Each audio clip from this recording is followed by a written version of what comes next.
I ran to the operating room, my heart hammering against my ribs like a trapped bird desperate to see my husband before he was wheeled into surgery.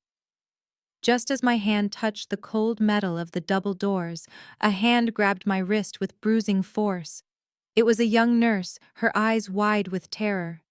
She pulled me into a dark supply closet and whispered, "Hide, ma'am. You have to trust me, it is a trap."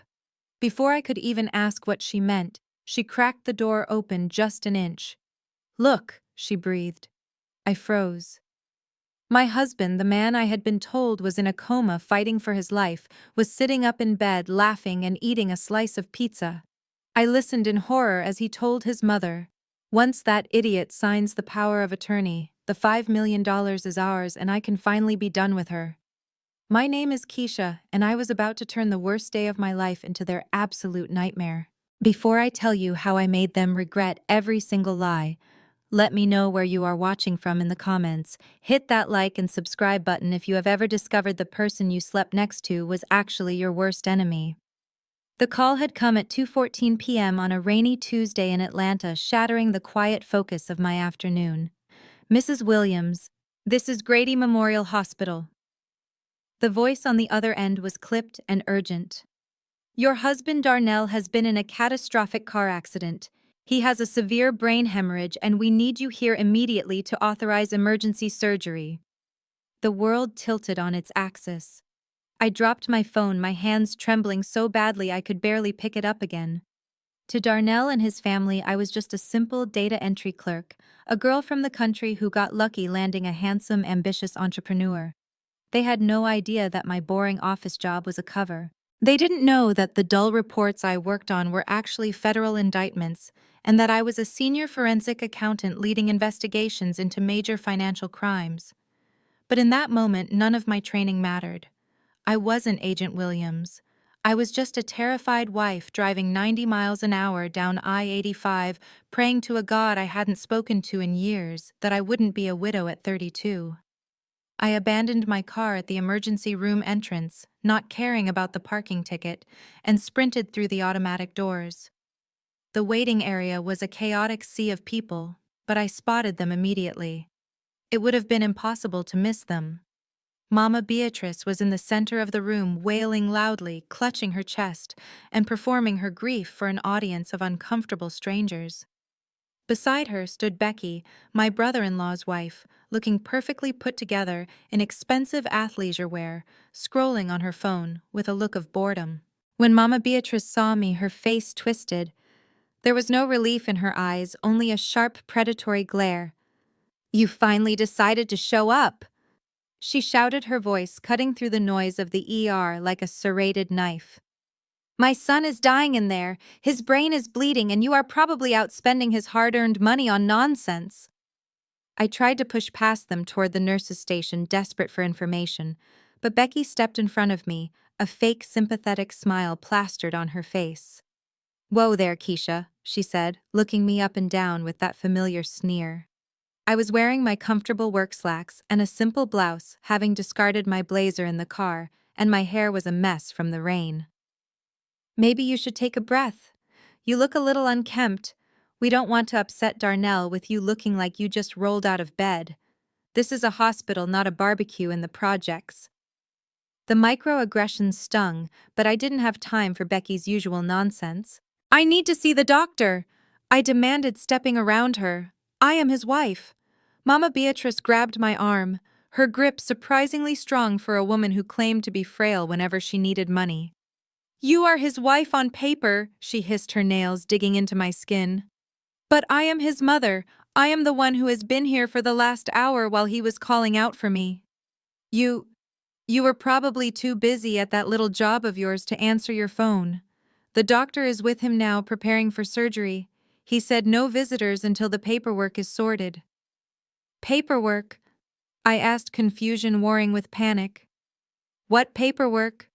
"Liability waivers," Becky chirped, checking her manicure as if we were discussing a lunch order. "Just standard stuff to clear the hospital. We tried to handle it, but apparently the wife has to sign. Though honestly, with how hysterical you are acting, maybe Mama Beatrice should have power of attorney. It would be more responsible since you clearly aren't thinking straight. I pulled my arm free from Mama Beatrice's grip, my instincts finally kicking in through the fog of fear. Something was wrong. The air around them didn't smell like grief. It smelled like anticipation. I am going in there, I stated, my voice dropping to that cold, authoritative tone I used during interrogations. I moved toward the double doors leading to the trauma bay, but two large private security guards, clearly not hospital staff, stepped in front of me, blocking the path. "Family only, ma'am." One grunted, crossing his massive arms. "I am family!" I screamed, my composure cracking as the image of Darnell dying alone on a table flashed through my mind. Just then, a young nurse with braids and tired eyes emerged from the hallway, carrying a tray of instruments. She looked at the security guards, then at me, then at Mama Beatrice, who was suddenly smirking with triumph. The nurse caught my eye. There was an urgency in her gaze, a subtle shake of her head that stopped me cold. She tilted her head slightly toward the employee corridor, a silent invitation. Trusting my gut, the instinct that had saved me on dangerous field operations, I backed away from the guards. I feigned a dizzy spell, stumbling toward the water fountain near the staff entrance. As soon as I was out of Becky's line of sight, the nurse grabbed my elbow and yanked me into a supply closet, the smell of antiseptic and bleach overwhelming my senses. "Shh!" She hissed, her hand hovering over my mouth as I gasped.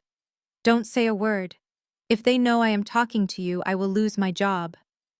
But I cannot watch them do this to another one. Do what I whispered, my heart hammering against my ribs so hard I thought it might bruise them. "There is no accident," she whispered, her voice trembling with anger. "There is no brain bleed. It is a trap. They are waiting for you to sign over power of attorney and access to your accounts under the guise of medical authorization. Once you sign, the surgery will have complications and he will be incapacitated long enough to drain you dry." I stared at her, unable to process the words. "My husband is in critical condition," I stammered, my brain refusing to accept this new reality. "No, honey," she said, her expression full of pity.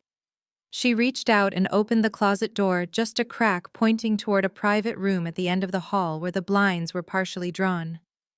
"Look." Through the gap in the blinds I saw him. Darnell. The man I had loved for 5 years. The man I thought was fighting for his life. He wasn't hooked up to life support. He wasn't unconscious. He was sitting upright in the hospital bed, a napkin tucked into the collar of his gown, gnawing on a chicken wing. A man in a white coat who I recognized as one of Darnell's old college buddies who had lost his medical license years ago was laughing and pouring him a soda. I strained to hear through the glass. "She is almost here," Darnell said, wiping hot sauce from his lip with the back of his hand.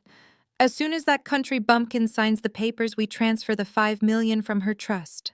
Then I go into a coma for a few weeks until the transfer clears." Mama said she looked terrified. Perfect. Fear makes people stupid. I watched my husband throw his head back and laugh, a cruel, ugly sound that shattered the last remnants of the woman I used to be. The love I felt evaporated, replaced by a cold, hard clarity. They thought I was a helpless victim, a naive wife with a secret inheritance they could steal. They didn't know I had spent the last decade taking down cartels and corrupt bankers. I wiped the tears from my cheeks and pulled out my phone. It wasn't time to be a wife anymore. It was time to go to work. I looked at the nurse and nodded. "Thank you," I whispered. "Now watch this." I stood in the darkness of the supply closet for exactly 30 seconds after the nurse slipped away. That was all the time I allowed myself to process the image of my husband, laughing with a chicken wing in his hand, while I had been driving 90 miles an hour, thinking I was about to become a widow. The grief that had been crushing my chest moments ago evaporated, replaced by a cold, sharp rage that clarified everything. I reached into the hidden pocket of my slacks and pulled out my secure work phone, the one Darnell thought was just an old backup device I kept for music. My fingers flew across the screen as I typed a single command to my field team at the bureau, code red. It was the signal for immediate asset freezing, full surveillance authorization, and the mobilization of a tactical unit to my location. I slipped the phone back into my pocket, took a deep breath, and prepared for the performance of a lifetime. I rubbed my eyes until they stung and were red, messed up my hair to look even more frantic, and forced my breathing into the shallow, hyperventilating rhythm of a woman on the verge of a breakdown. I had to be the terrified, helpless, naive wife they expected me to be. I had to be the perfect victim so they would walk right into their own trap. I pushed open the door and stumbled back into the blindingly bright hospital corridor, letting a sob rip from my throat that echoed off the sterile walls. "Where is he?" I screamed, my voice cracking perfectly. "Please, somebody tell me he is alive." The double doors to the waiting area swung open, and Mama Beatrice was on me instantly. She didn't hug me, she didn't offer comfort. She lunged at me like a viper striking its prey, her face twisted into a mask of pure venom. "You!" she shrieked, pointing a manicured finger in my face. "This is your fault. I knew you were bad luck from the day Darnell brought you home. My son is lying in there fighting for his life because of your bad energy. You bring nothing but misery to this family." I shrank back, cowering against the wall, playing the part. "Mama, please, I just got here," I stammered, tears streaming down my face. "I don't know what happened. Don't you call me Mama," she spat, stepping closer until I could smell the expensive perfume she had bought with the money Darnell had stolen from my account last month. "You are a curse, Keisha. My son is a king. He is out there building an empire, closing million-dollar real estate deals, carrying the weight of this entire family on his back. And what do? You sit in that little cubicle filing papers for minimum wage and draining his spirit. He was stressed because of you. He was distracted because he has to work 10 times harder to make up for your mediocrity. That is why he crashed, because he was worrying about carrying a deadweight wife." Her words were designed to cut deep, to remind me of the hierarchy they had established in their minds. To them, Darnell was the brilliant investment mogul, the golden goose, and I was the charity case, the low-level office worker lucky to be in his orbit. It took everything in me not to laugh in her face. They had no idea that the empire Darnell was building was a house of cards constructed on credit card fraud and Ponzi schemes I had been tracking for 2 years. They didn't know that my little data entry job was actually a cover for a GS-13 federal position where I managed audits that put corrupt senators in prison. But I swallowed the truth and let my shoulders slump in defeat. "I am sorry," I whispered, looking at the floor. "I just want him to be okay." Before Mama Beatrice could launch another verbal assault, Becky stepped between us. My sister-in-law was the picture of suburban concern, her blonde hair perfectly blown out, her expression full of condescending pity. She placed a hand on my arm, her touch light but controlling. "Okay, that is enough, Mama B," Becky said, her voice dripping with fake sweetness. "Keisha is clearly in shock. Look at her, she is shaking." She guided me toward a plastic chair, positioning herself as the benevolent peacemaker while still managing to look down on me. "Here, sit down, Keisha. You need to pull yourself together. Darnell needs you to be strong right now, not hysterical."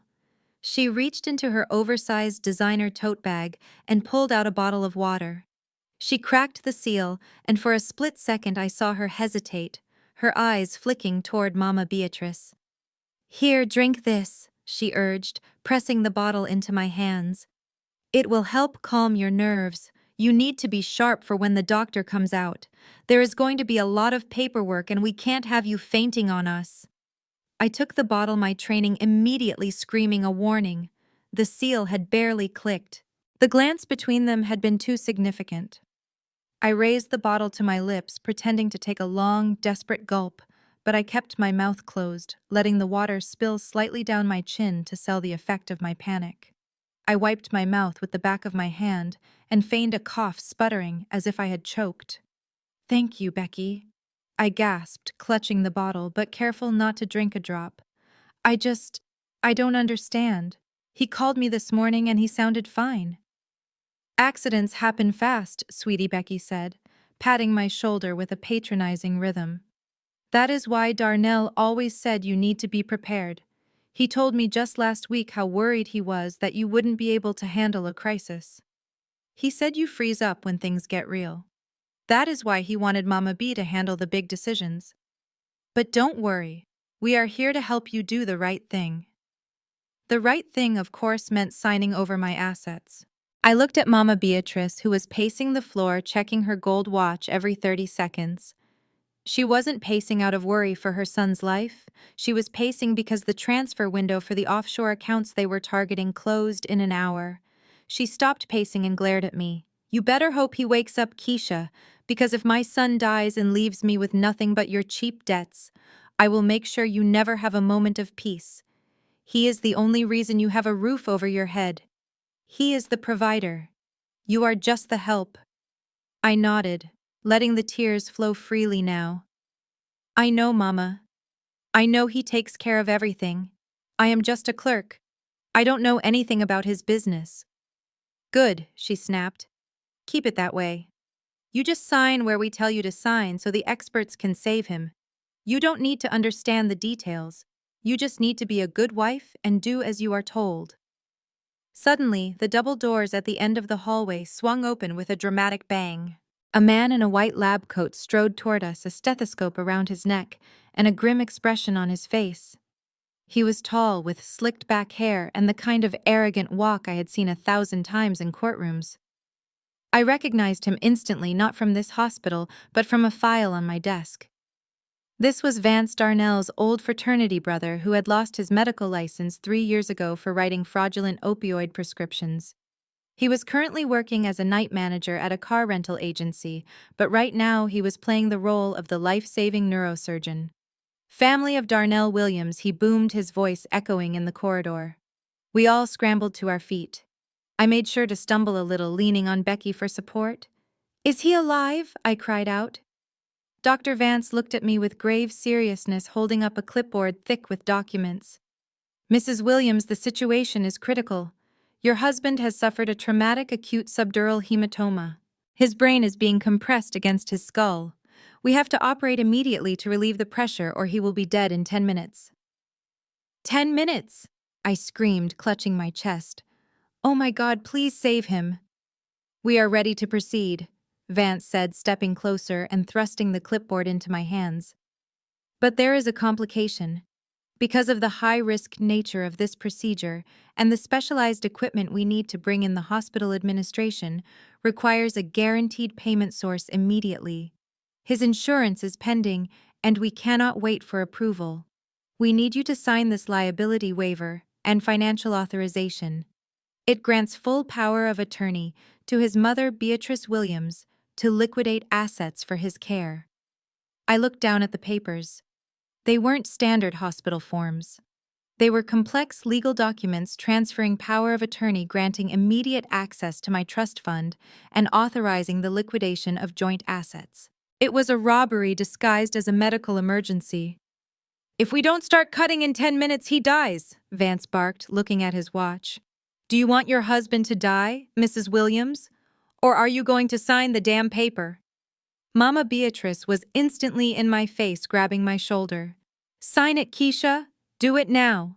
Do you want to kill him? Becky was on my other side, holding a pen out to me.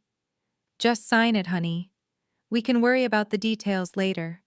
Save Darnell. Just sign.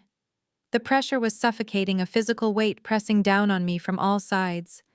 They were banking on my fear, on my ignorance, on my love for a man who didn't exist. I took the pen, my hand trembling violently. I looked at the paper, then at Vance, then at Mama Beatrice. The trap was set, the jaws were open, and I was about to step right in, but not in the way they thought. I pressed the pen to the paper, took a shaky breath, and prepared to drop the first bomb. I looked down at the clipboard in my hands, the paper trembling not because I was scared but because I was vibrating with a mixture of adrenaline and pure, unadulterated rage.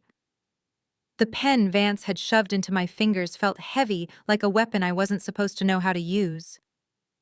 The air in the VIP waiting room was thick, suffocatingly hot, despite the hospital's industrial air conditioning. I could feel their eyes on me, 3 pairs of predatory eyes, watching a gazelle they thought had a broken leg.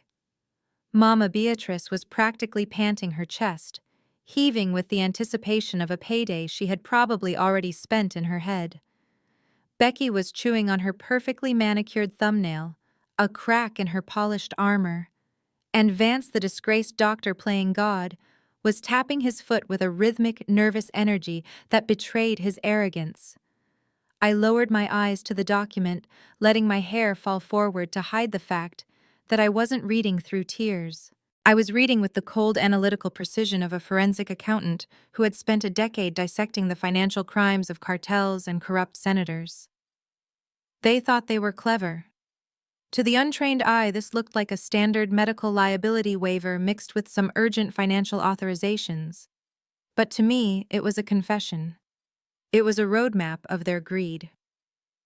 Paragraph 3 wasn't about medical consent. It was a durable power of attorney clause, granting Beatrice Williams, not me his wife, but his mother, unrestricted access to liquidate all assets held in Darnell's name, and crucially, any joint assets or assets held in trust for the benefit of the spouse. They had done their homework, or at least they thought they had.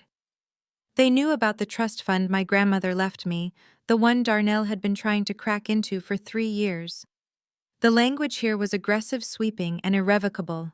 It authorized the immediate transfer of funds to a holding company I recognized from a money laundering investigation I had flagged 6 months ago. It was sloppy. It was desperate.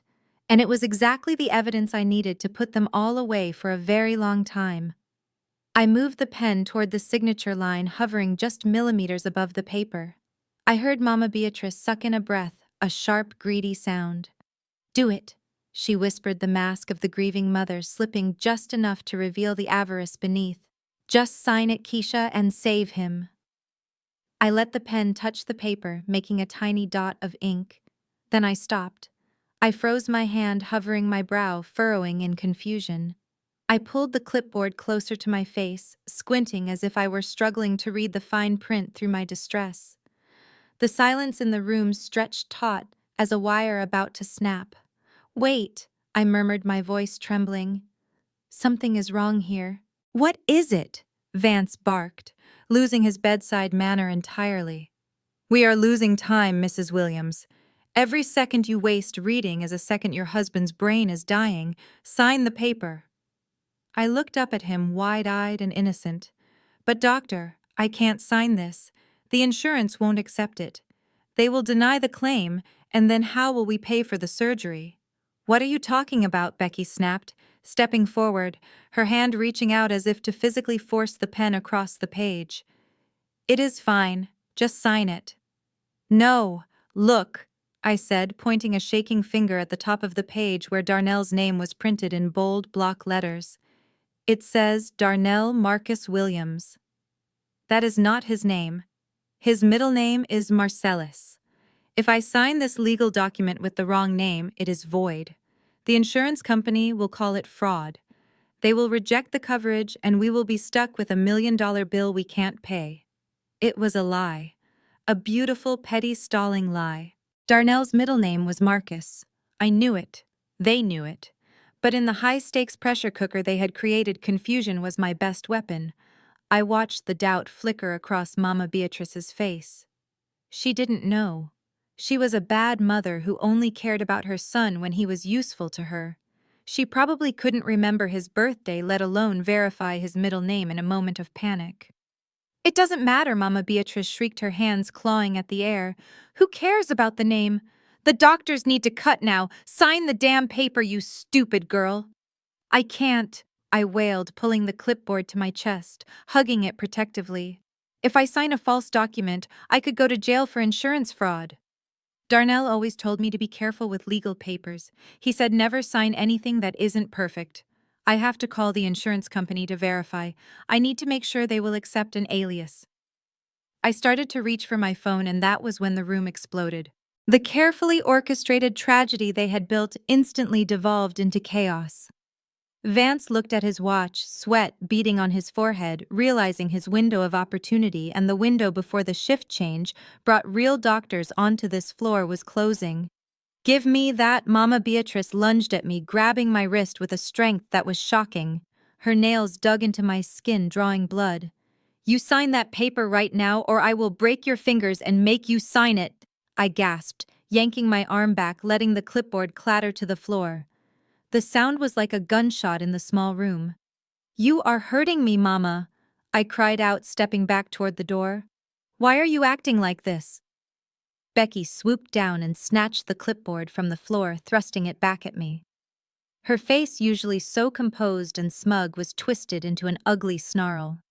The facade of the supportive sister-in-law was gone, replaced by the desperate accomplice she truly was. "Stop acting like a child, Keisha," Becky hissed, her voice dripping with venom. "This isn't about insurance.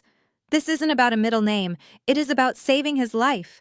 Are you really going to let your husband die because of a typo? What kind of monster are you? You are cold-blooded. You care more about your stupid rules than you do about Darnell." I looked at her. Really looked at her. This woman, who had eaten at my table, who had accepted birthday gifts from me, who had smiled to my face while sleeping with my husband's brother and plotting to steal my grandmother's legacy. She called me cold-blooded. The irony was almost enough to make me break character and laugh. But I held it together. I needed just a little more time for my team to get into position. I needed to isolate them further. I picked up the clipboard again, my hands shaking, but this time, I didn't look at the paper. I looked at Vance. "Doctor," I said, my voice quiet and firm. "If he is dying, if it is really that bad, then money doesn't matter, the paperwork doesn't matter." Exactly, Vance exhaled, thinking he had won. "So sign." "No," I said, straightening my spine. "If he is dying, then we need God more than we need money." The room went silent again, confused by this sudden pivot. In my family, I continued, my voice gaining a hysterical edge. "We do not let anyone go under the knife without the blessing of the Lord. If Darnell is facing death, his soul needs to be prepared. I cannot authorize you to cut into his skull until he has been anointed." "Anointed?" Mama Beatrice sputtered. "Have you lost your mind?" "It is tradition," I shouted back, matching her volume. "I need to call Pastor Jenkins. He needs to come here and lay hands on Darnell. He needs to perform the last rites and bless the surgical instruments. I cannot let you touch him until the pastor is here. It will only take an hour for him to drive up from the church." "An hour?" Vance looked like he was about to have a stroke. "He will be dead in an hour. Then he dies with God," I screamed, throwing my hands up. "I will not send my husband to hell because you are in a rush. I am going to the chapel to pray and call the pastor. Don't you touch him until I get back." Before they could stop me, before Becky could block the door, or Mama Beatrice could grab me again, I turned on my heel and bolted. I didn't run toward the operating theater. I ran toward the elevators, leaving them standing there in the VIP waiting room, stunned, furious, and completely paralyzed by the sheer absurdity of my demand. I heard Becky screaming my name as the elevator doors slid shut, cutting off her voice. As the metal doors closed, sealing me in the quiet safety of the elevator car, I dropped the act. The tears stopped instantly. I pulled a tissue from my pocket, wiped my face, and checked my watch. My team was 3 minutes out. Darnell was trapped in a bed he couldn't leave without blowing his cover. His mother and sister-in-law were distracted and panicking. I wasn't going to the chapel. I was going to the command center I had set up in the parking lot. The trap had been sprung, but not the one they set for me. They wanted a helpless wife. They just got one. Now they were going to meet the agent. I walked back into room 304 with the heavy measured steps of a woman walking into a funeral, or perhaps an execution. The hallway was quiet, the frantic energy of the emergency room fading into the sterile hum of the specialized ward. I had taken 10 minutes. Just 10 minutes to wash my face, check my secure line, and let the cold fury settle into my bones like ice water. I wasn't shaking anymore. I wasn't crying. I was calculating. When I pushed the door open, the scene had been reset with theatrical precision. The pizza box was gone, likely stuffed deep into the trash can that now smelled faintly of pepperoni and deceit. Darnell was back in the bed, lying flat on his back with the sheet pulled up to his chin. His eyes were closed, his breathing shallow and performative. The only sound in the room was a rhythmic, high-pitched beeping coming from the bedside table. It was a heart monitor sound, steady and urgent, meant to remind me that time was running out.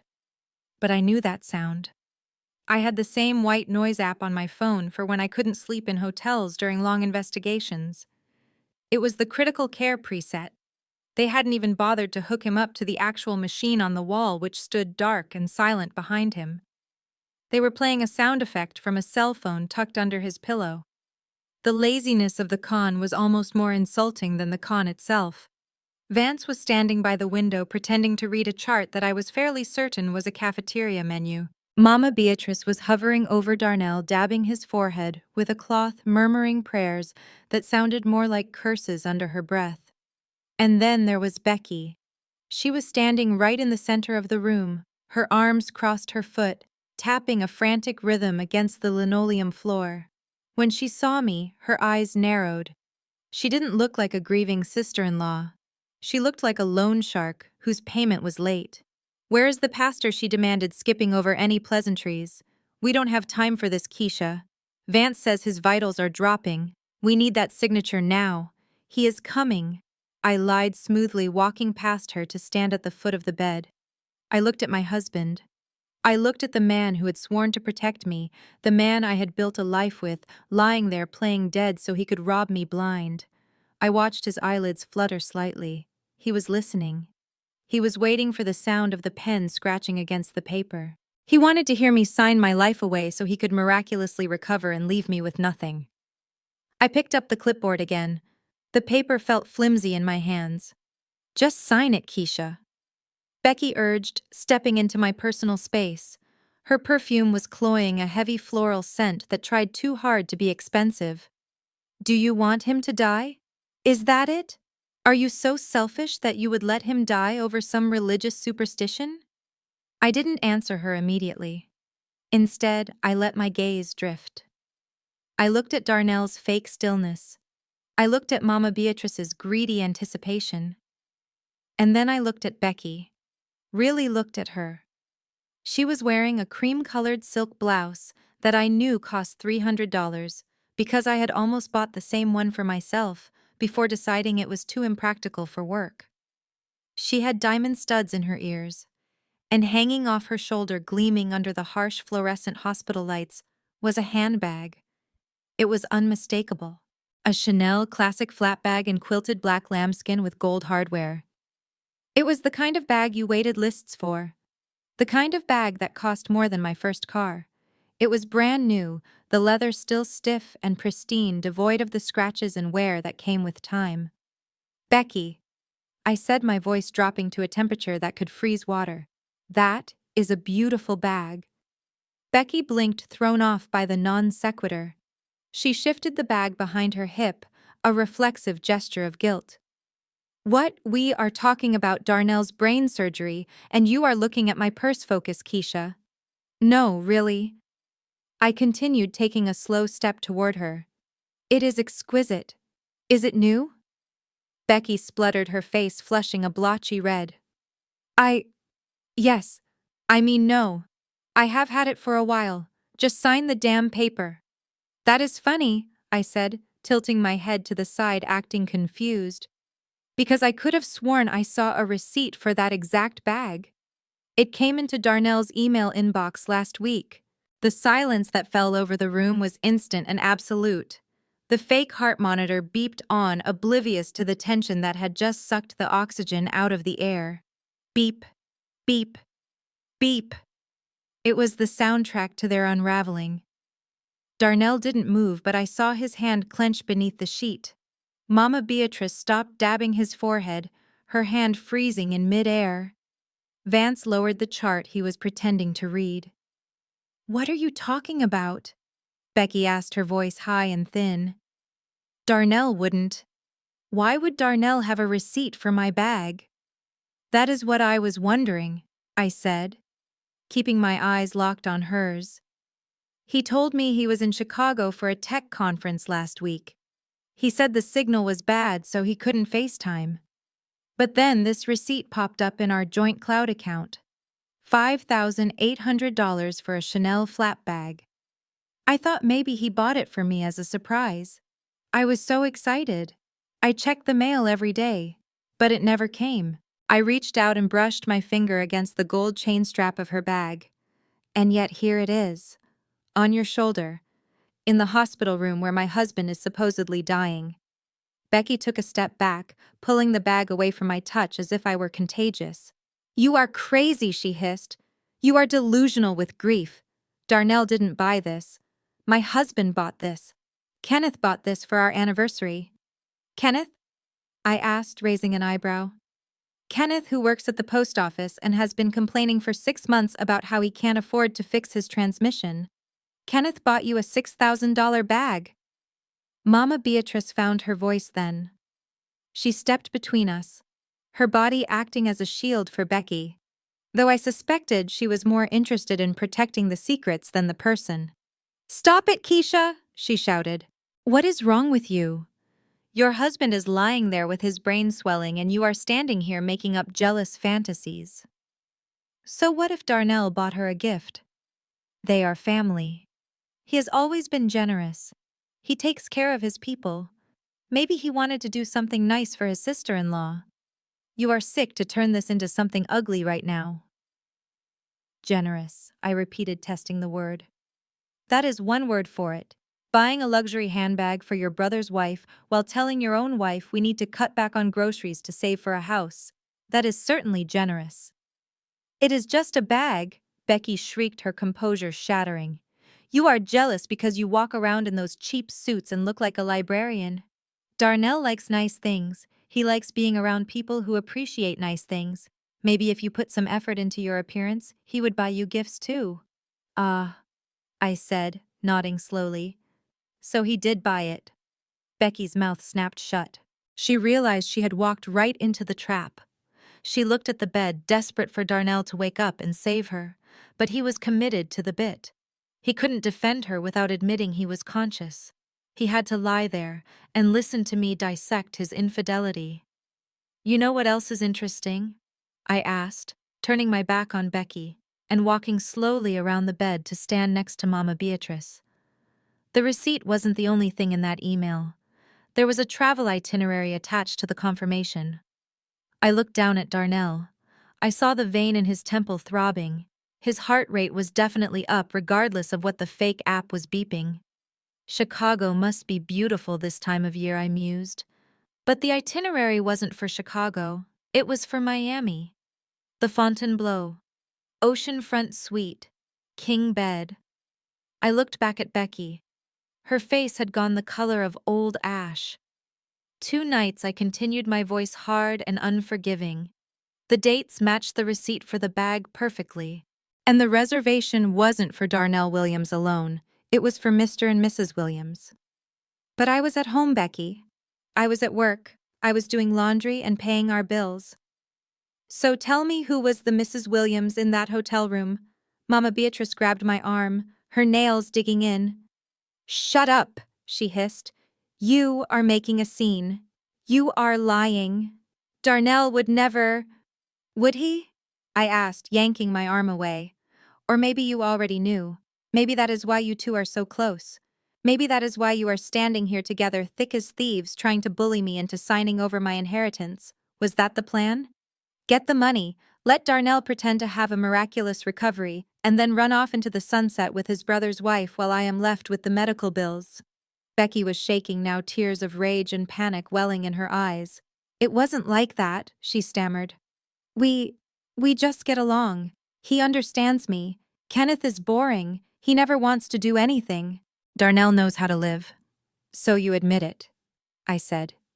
"You admit you were in Miami with him." She didn't answer, but she didn't have to. The guilt was radiating off her in waves. She looked at Darnell's prone form with a mixture of longing and fury. She wanted him to get up. She wanted him to fix this. But he was a coward. He lay there, eyes squeezed shut, letting the women fight his battles. "You are pathetic," I spat, looking at all of them. "You stand here calling me family, calling me sister, while you sleep with my husband and plot to rob me. You call me cheap because I save money while you spend my husband's stolen cash on purses you can't afford to maintain. That is enough, Mama Beatrice screamed. Sign the papers or get out. I don't care what you think you know. He is my son, and I will save him, even if I have to forge your name myself. Go ahead, I challenged her. Forge it. See how far that gets you with the bank. Because I have news for you, Mama. I didn't just see the receipts. I saw the bank transfers. I saw the withdrawals. And I know exactly how much debt Darnell is really in. I leaned over the bed, bringing my face inches from Darnell's ear. I spoke softly but loud enough for everyone in the room to hear. You can stop the beeping, Darnell. I know the machine isn't plugged in. And I know you aren't in a coma. But you might wish you were by the time I am done with you. Because that hotel bill in Miami, it wasn't paid with his credit card, Becky. It was paid with a corporate card from a shell company that is currently under federal investigation for money laundering. Darnell's eyes flew open. He gasped, sitting up so fast he nearly headbutted me. The fake heart monitor app kept beeping steadily, a ridiculous rhythmic counterpoint to the sudden violent silence that fell over the room. He wasn't playing dead anymore. He was very, very alive, and he looked terrified. You...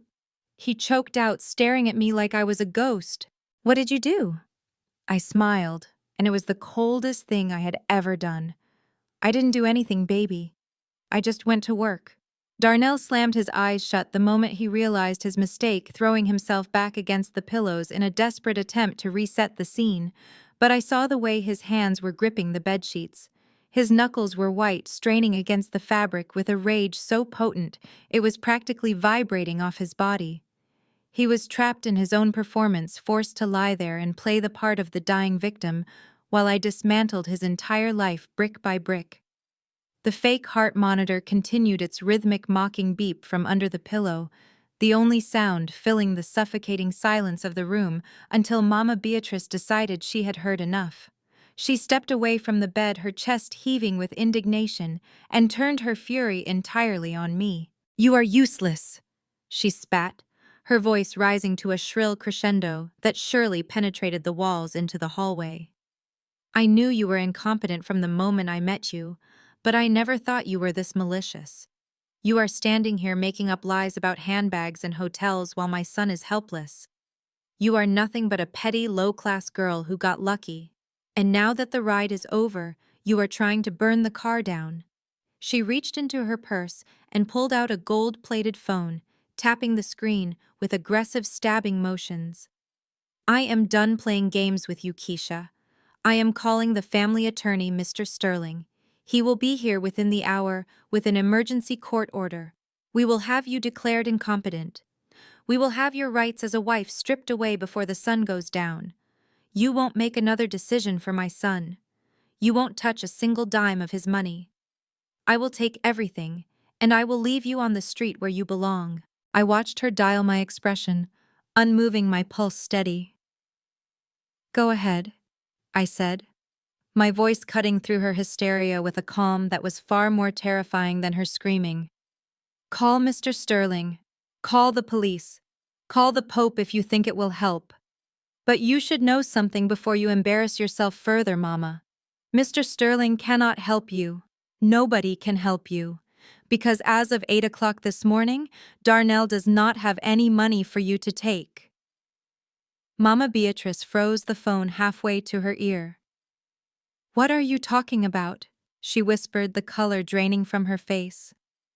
I took a step closer, smoothing the lapel of my blazer. You thought I was just a data entry clerk, didn't you? You thought I spent my days typing numbers into spreadsheets for minimum wage. You and Darnell laughed about it. I heard you at Thanksgiving making jokes about my little job, but you never asked what kind of data I was entering. You never asked who I worked for. I walked over to the window and pulled the blinds open, letting the harsh afternoon light flood the room, illuminating the sweat beading on Darnell's forehead. I am a senior forensic accountant for the federal government, Beatrice. I don't type zip codes. I analyze complex financial structures to identify illicit layering and integration schemes. I specialize in tracing assets hidden through shell corporations and offshore trusts. And for the last 6 months, my primary case file has been my own husband. Becky gasped, dropping into the visitor chair as if her legs had given out. Vance, the fake doctor, looked like he was measuring the distance to the door. Darnell's grip on the sheets tightened so hard I heard a seam rip. I turned back to Mama Beatrice, who looked as if she had been slapped. I know about the 3 accounts in the Cayman Islands. I continued ticking the items off on my fingers. I know about the shell company in Delaware that Darnell uses to funnel cash from his fraudulent real estate seminars. And I know about the joint account you tried to access this morning. The one you thought had $5 million in it. I smiled, but it didn't reach my eyes. It is frozen, Mama. All of it. I flagged the account for suspicious activity related to Title 18, Section 1956 of the United States Code. That is money laundering, in case you were wondering. The bank locked it down at 9 a.m. The assets are frozen pending a federal investigation. Even if I signed that paper right now, even if I gave you power of attorney over the entire world, you couldn't get $1 out of that account. It is evidence now. Darnell let out a low, strangled noise, a whimper that he tried to turn into a groan of pain, but I knew it was the sound of a man watching his escape plan incinerate. You are lying, Mama Beatrice stammered, her hand shaking so badly she dropped her phone. It clattered to the floor, but she didn't even look at it. Darnell is a businessman. He is an investor. He wouldn't do that. He is a con artist, Beatrice, I said flatly, and not a very good one. He has been structuring deposits to avoid reporting thresholds for 2 years. He has been commingling funds between his business and personal accounts. It is sloppy, it is amateur, and it is over. I walked over to the bedside table and picked up the pitcher of water, pouring myself a glass with deliberate slowness. I took a sip, letting the silence stretch, letting the weight of my words crush them. But that is not the worst part, I said, setting the glass down with a sharp click. You see, when you audit a life, you find all sorts of interesting things. You find the hotels, you find the handbags, and you find the liabilities. I turned to look directly at Mama Beatrice. Her arrogance was gone, replaced by a dawning horror. She knew her son. Deep down beneath the denial and the greed, she knew exactly what he was capable of. You love your house, don't you, Mama? I asked softly. That beautiful brick colonial on Peachtree Street? The one you brag about to all your friends at church? The one you said was your sanctuary? She nodded dumbly, her mouth opening and closing like a fish out of water.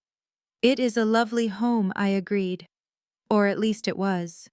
You might want to start packing your bags, Beatrice, because Darnell didn't just steal from me. He stole from you, too. Darnell's body went rigid. He stopped breathing entirely, his deception breaking under the sheer force of his panic. 3 months ago, I said, my voice devoid of sympathy. Darnell forged your signature on a second mortgage application. He cashed out 100% of the equity in your home. He told the bank he needed it for a business expansion. Do you know where that money went? I looked at Becky, who was staring at the floor, tears streaming down her face. It went to the casinos in Las Vegas, I said. And it went to pay off the interest on the loans he took out to buy that fake medical equipment he is using to stage this little play. He blew it all, Mama. Every cent of your equity is gone, and he hasn't made a payment on that new mortgage in 90 days. I pulled a folded piece of paper from my pocket and smoothed it out on the tray table. This is a notice of foreclosure, I said. It was sent to your house yesterday, but Darnell had your mail forwarded to a P.O. box so you wouldn't see it. The bank is initiating proceedings next week. You are about to be homeless, Beatrice, and the son you are trying to help rob me, he is the one who put you on the street. The scream that tore from Mama Beatrice's throat was primal. It wasn't a word. It was a sound of pure devastation. She spun toward the bed, her hands forming into claws, her maternal instinct obliterated by the magnitude of the betrayal. Is it true? She shrieked, grabbing Darnell's shoulders and shaking him violently. Tell me she is lying. Tell me you didn't sell my house. Darnell, wake up. Darnell couldn't play dead anymore. The physical assault from his mother combined with the revelation that his entire world had collapsed forced him to break character.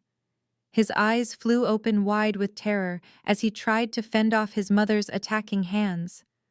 "Mama, stop!" he yelled, pushing her away. "She is lying. She is trying to trick you."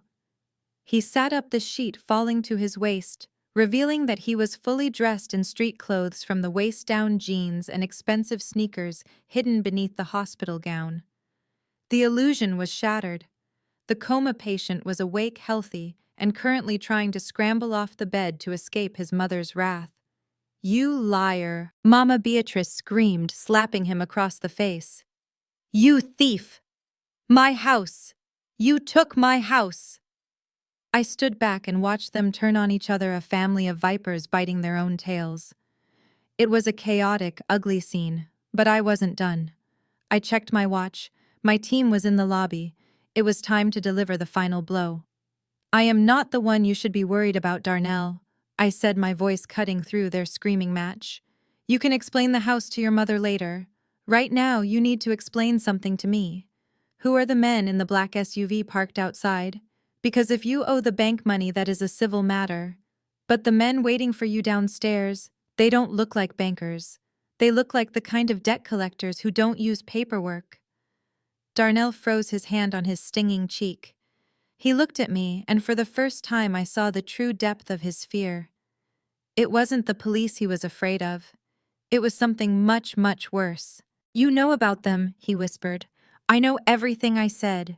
And I know you don't have the $5 million to pay them back. So unless you want to walk out those doors and face them alone, I suggest you sit back down and listen very carefully to what I have to say next." Mama Beatrice had completely forgotten the script. The stage direction had called for a grieving mother praying over her comatose son. But the revelation that her beloved colonial mansion on Peachtree Street was heading for the auction block had snapped the fragile thread of her performance. She wasn't looking at a dying patient anymore. She was looking at the thief who had stolen her retirement. She grabbed Darnell by the shoulders of his hospital gown, her acrylic nails digging into his flesh through the thin fabric, and shook him with a violence that would have killed a man who actually had a brain bleed. "Darnell," she shrieked, her voice cracking with hysteria. "Wake up right now and tell me she is lying. Tell me you didn't forge my signature. That house is all I have. It is my legacy. Did you give it to the bank? Answer me." The physical assault forced Darnell's hand. He couldn't lie there motionless while his mother rattled his teeth. He let out a low, theatrical moan, his eyelids fluttering open as if he were fighting his way back from the light. It was a pathetic display of acting, a B-movie performance designed to garner sympathy from an audience that had already walked out of the theater. He looked at his mother with groggy, unfocused eyes, trying to sell the disorientation of a man waking up from a trauma. But I saw the panic sharp and clear behind his gaze. "Mama." He croaked, his voice a raspy whisper that he probably thought sounded tragic, but just sounded guilty. "Mama, stop. You are hurting me. Don't listen to her. She is crazy. She is trying to turn you against me." He reached out a trembling hand toward me, playing the devoted husband to the bitter end. "Keisha, baby, please." "I don't know what you're talking about. My head hurts so bad. Just sign the paper, sweetheart. Save me. I love you. Do it for us." I stared down at him, my expression unmoving. The audacity was almost impressive. He was staring down the barrel of a federal indictment. His mother was assaulting him. His mistress was cowering in the corner, and he was still trying to close the deal. It was the muscle memory of a sociopath. Dr. Vance saw the scene spiraling out of control. He knew that if Darnell kept talking, if the family kept fighting, the noise would attract real hospital staff, or worse, security. He needed to regain control of the room. He needed Darnell unconscious and compliant, so he could bully the women into submission. He stepped forward, pulling a syringe from his pocket, with a practiced smoothness that spoke of back-alley deals rather than medical training. "He is agitated," Vance shouted over Mama Beatrice's sobbing. "His blood pressure is spiking. If we don't sedate him right now, the aneurysm will rupture. Step back." He uncapped the needle and moved toward Darnell's eye line, his eyes locked on the port. He wasn't trying to save a patient. He was trying to silence a liability. Mama Beatrice stumbled back, her hands covering her mouth, momentarily distracted by the threat of her son's head exploding. Becky let out a whimper from the corner. But I moved faster. Just as Vance's hand hovered over the IV, I stepped in. I didn't shove him. I didn't scream. I simply reached out and clamped my hand around his wrist. My grip was iron tight, a technique I had learned in self-defense training for field agents. I found the pressure point and squeezed. Vance gasped, his fingers spasming involuntarily. The syringe dropped from his hand, clattering onto the linoleum floor and rolling under the bed. He tried to yank his arm away, but I held fast, twisting his wrist slightly to lock his elbow. We stood there for a second, locked in a stalemate, the fake doctor and the fake data entry clerk staring each other down. "What do you think you are doing?" Vance hissed, his face flushing red. "Let go of me. I am a medical professional. You are endangering his life." I didn't let go. Instead, I pulled his arm up, bringing his wrist into the harsh light of the room. I looked at the heavy gold watch adorning his wrist, then up into his eyes. "You are not a doctor, Vance," I said, my voice calm and conversational, as if I were commenting on the weather. "And this isn't a Rolex." I tapped the face of the watch with my free hand. "The second hand is ticking," I pointed out. "A real Rolex sweeps. And the Cyclops lens over the date. It doesn't magnify. You bought this on Canal Street for $50. It is a prop. Just like this lab coat. Just like this entire surgery." Vance's eyes darted around the room looking for an exit, but I wasn't done. I pushed his sleeve up further, exposing the skin of his forearm. There, inked in faded black lines against his skin, was a tattoo. It wasn't the caduceus of the medical profession. It was a jagged, stylized crown with 5 points, the ink old and slightly blown out, but unmistakable to anyone who worked in law enforcement. "I have spent a lot of time reviewing personnel files and criminal databases," Vance Y said, tightening my grip until he winced. "And I have never in my entire career seen a board-certified neurosurgeon with a Latin king's initiation tattoo on his forearm." "You didn't go to medical school. You went to state prison." Becky gasped, a sharp intake of air that sounded like a gunshot in the quiet room. Mama Beatrice looked from the tattoo to Darnell, her confusion finally giving way to a dawning, horrific realization that she was in a room with dangerous men, not saviors. Darnell, seeing his enforcer neutralized, tried to scramble backward on the bed, crab-walking away from me. "Keisha, wait." He stamina dropping the dying husband act completely. "Let me explain. Vance is... He is a consultant. He is helping me with... He is an unlicensed ex-convict you hired to drug your wife and steal her inheritance," I interrupted, throwing Vance's arm away from me with disgust. He stumbled back, rubbing his wrists, the mask of the professional completely gone now. His face twisted into a snarl, revealing yellowed teeth and a desperation that was far more dangerous than his fake medical degree. "You stupid witch," Vance growled, his voice dropping an octave, shedding the polished doctor persona for the street thug he really was. "You think you are smart? You think you can just walk in here and blow up a 6-month operation?" He looked at Darnell, who was cowering against the headboard. "You said she was dumb, Darnell. You said she was a country mouse. She is a Fed. She knows about the watch. She knows about the ink." "I am not a Fed," Darnell yelled, panic making his voice high and shrill. "She is an accountant. She types numbers. I don't know how she knows. It doesn't matter what she is," Vance shouted. He looked around the room, his eyes wild. He saw the door, but he knew my team was likely close. He saw the window, but we were on the 4th floor. He was trapped, and like a rat in a corner, he decided to fight. He lunged toward the bedside table. There was a fruit basket there, a cheerful arrangement of apples and pears that Becky had probably brought to make the room look lived in. Tucked into the side of the basket was a small, sharp paring knife, the kind used to slice fruit. Vance grabbed it. The blade was short, maybe 3 inches, but in the hands of a desperate man, it was lethal. He turned back to me, holding the knife low, his body crouching into a fighter's stance. Mama Beatrice screamed and scrambled behind the chair in the corner. Becky froze her hands over her mouth. Darnell pulled the sheet up as if cotton could stop steel. I didn't move. I didn't flinch. I stood my ground, watching the light catch the edge of the blade. "You know too much," Vance spat, stepping between me and the door. "You should have just signed the papers, lady. Now nobody leaves this room until I get what I want." I looked at the knife, then up at his sweating face. I wasn't looking at a doctor anymore. I was looking at an assailant. And for the first time all day I smiled. Not the fake, terrified smile of a victim. The smile of a predator who had just watched the prey make a fatal mistake. "Big mistake, Vance," I whispered. "Huge." The metallic click of the deadbolt sliding home echoed like a gunshot in the small hospital room. It was Becky who moved first, driven by a panic that had nothing to do with physical danger and everything to do with social preservation. She scrambled toward the door, her heels slipping on the linoleum, and threw her body weight against the wood, as if she could physically hold back the tidal wave of truth that was crashing down on her. "Lock it!" she screamed, her voice cracking with hysteria. "Don't let anyone in. Kevin cannot see me here.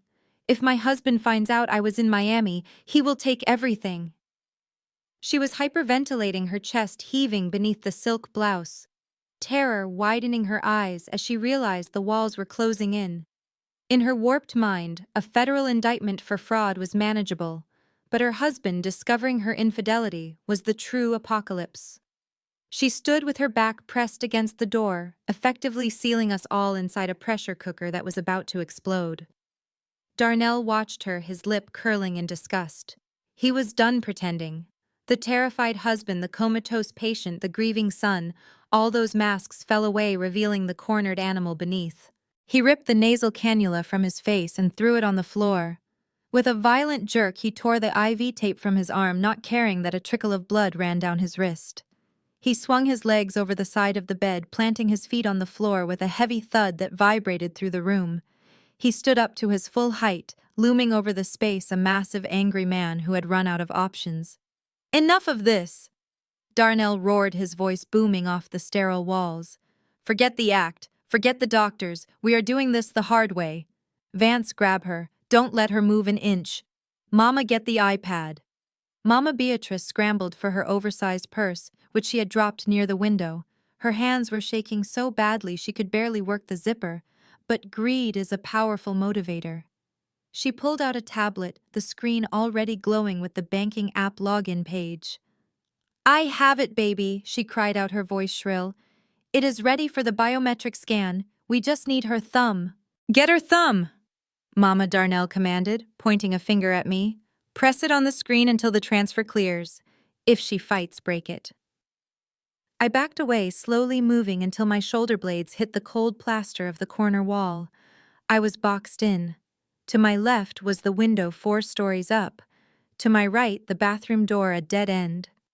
In front of me stood 3 people who had claimed to love me, now ready to tear me apart for a payday. Vance was advancing on me, the paring knife held low and steady in his right hand. He wasn't posturing anymore. He was a convict who knew that going back to prison was a death sentence, and he was willing to carve his way out of this room if he had to. I didn't scream. I didn't beg. I glanced at my watch. My team was 90 seconds out. 90 seconds is a lifetime in a fight. I took a deep breath, centering my weight, shifting my stance slightly so my feet were shoulder-width apart. I let my arms hang loose by my sides, projecting an image of surrender while every muscle in my body coiled tight, ready to spring. They saw a terrified accountant. They didn't see the woman who had spent 6 months training in Krav Maga with Israeli specialists at Quantico for exactly this kind of close-quarters nightmare. "You think you are tough because you found some receipts," Vance sneered, stepping into my striking range. "You are just a girl with a calculator. Give me your hand or I will take it." He lunged. It was a sloppy move born of arrogance and the assumption that I would freeze. He thrust the knife toward my midsection, a gutting motion meant to incapacitate. I didn't freeze. I moved. As his arm extended, I stepped inside his guard, pivoting my hips to generate torque. My left hand shot out, catching his wrist in a vice grip, redirecting the blade away from my body. At the same exact moment, I drove the heel of my right palm upward, slamming it into his chin with a sickening crunch. His head snapped back, his teeth clacking together with bone-shattering force. He grunted, stunned, but he didn't drop the knife. I didn't give him a chance to recover. Keeping my grip on his wrist, I twisted his arm behind his back, applying pressure against the joint until the elbow locked. I drove my knee into his midsection, forcing the air from his lungs in a wheezing gasp. As he doubled over, I wrenched his wrist further, pushing it past the breaking point. "Drop it!" I commanded, my voice guttural. He screamed as the tendon strained, his fingers involuntarily flying open. The paring knife clattered to the floor, sliding under the hospital bed. With a final shove, I sent Vance crashing into the tray table, sending plastic cups and medical supplies scattering across the room. He hit the floor hard and didn't get up, curling into a ball and clutching his jaw. The room went silent for a heartbeat. Mama Beatrice stared at me, the iPad slipping from her numb fingers and landing on the floor with a dull thud. Becky let out a small, terrified squeak from her position by the door. "You, Mama?" Beatrice whispered, looking at me as if I had just sprouted horns. "What are you?" "I am the person who signs your checks, Beatrice," I said, straightening my blazer. "And I am the person who is about to cancel them." Darnell stared at Vance, groaning on the floor, then looked back at me. His face went through a rapid series of contortions, shock, disbelief, and finally a cold, homicidal resolve. He realized in that moment that there was no money, there was no house, there was no future. There was only me, the woman who had humiliated him, the woman who had played him for a fool. "You think you can beat me?" He growled, his voice low and dangerous. "You think a little self-defense class makes you safe? I grew up fighting for everything I have. I built this life from nothing, and no government stooge is going to take it from me." He didn't look for a weapon. He didn't need one. He was 6'4" and 250 pounds of desperate rage.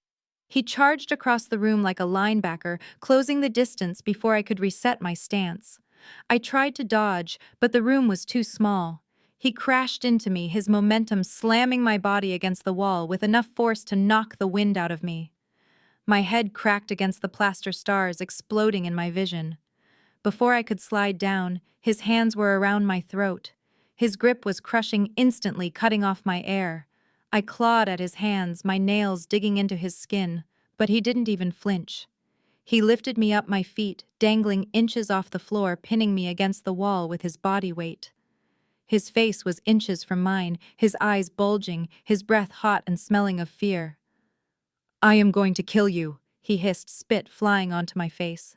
"I am going to squeeze the life out of you right here, and then I am going to tell the police you went crazy. I will tell them you attacked my mother. I will tell them you fell and hit your head. It will be a tragic accident, Keisha, a terrible tragedy, and when they bury you, I will cry at your funeral, and then I will spend every dime of your money." Darkness began to creep into the edges of my vision. The sounds of the room, Becky screaming, Mama Beatrice shouting for him to stop, faded into a dull roar. My lungs burned. My vision tunneled. I looked into his eyes and saw zero hesitation. He meant it. He was going to murder me in a hospital room to save his own skin. I reached into my pocket, my fingers brushing the cold metal of the panic button I hadn't had time to press. But I couldn't get a grip on it. His thumbs dug deeper into my windpipe, crushing the cartilage. I was fading. I was going to die here, pinned against a wall by the man I had vowed to love forever. Just as the blackness threatened to swallow me whole, a deafening crash shattered the world. The door behind Becky didn't just open. It exploded inward, splintering off its hinges as a battering ram slammed through it. Becky was thrown aside like a rag doll, screaming as armored figures poured into the room. "Federal agents, drop him! Get on the ground!" The shouts were distorted underwater sounds. Darnell didn't let go. He squeezed harder, a final desperate attempt to finish the job before they took him. I saw the red laser dot dance across his forehead. "Let her go, or we shoot!" Darnell looked over his shoulder, saw the barrel of an assault rifle pointed at his head, and finally, reluctantly, his grip loosened. I slumped to the floor, gasping for air, clutching my bruised throat as the room descended into beautiful, chaotic justice. The darkness was a heavy, suffocating blanket wrapping around my mind, narrowing my world to the throbbing pain in my throat and the manic fury in Darnell's eyes. The pounding on the door behind us was deafening, a thunderous, rhythmic booming that shook the frame, but the heavy steel deadbolt Becky had thrown in her panic held firm. The wood splintered, cracking under the assault of the battering ram outside, but it didn't give way fast enough.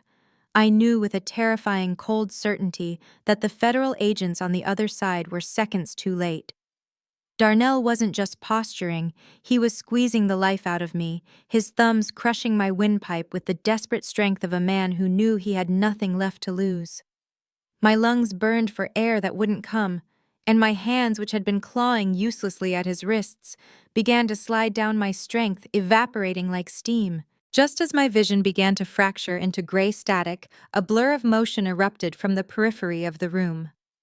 The bathroom door, which had remained closed and unnoticed during the entire chaotic confrontation, swung open silently. Darnell, focused entirely on watching the life fade from my eyes, didn't see it. But I did. Jasmine, the young nurse who had pulled me into the supply closet what felt like a lifetime ago, burst into the room. She didn't look like the timid girl who had whispered warnings in the dark anymore. She moved with a silent, predatory grace, her eyes locked on Darnell's exposed back. In her hand, she gripped the heavy ceramic vase that had been sitting on the bathroom vanity, a decorative piece meant to hold cheerful get-well flowers now repurposed as a weapon of salvation. She didn't hesitate. She didn't scream a warning. She simply launched herself forward, swinging the vase with both hands like a baseball bat.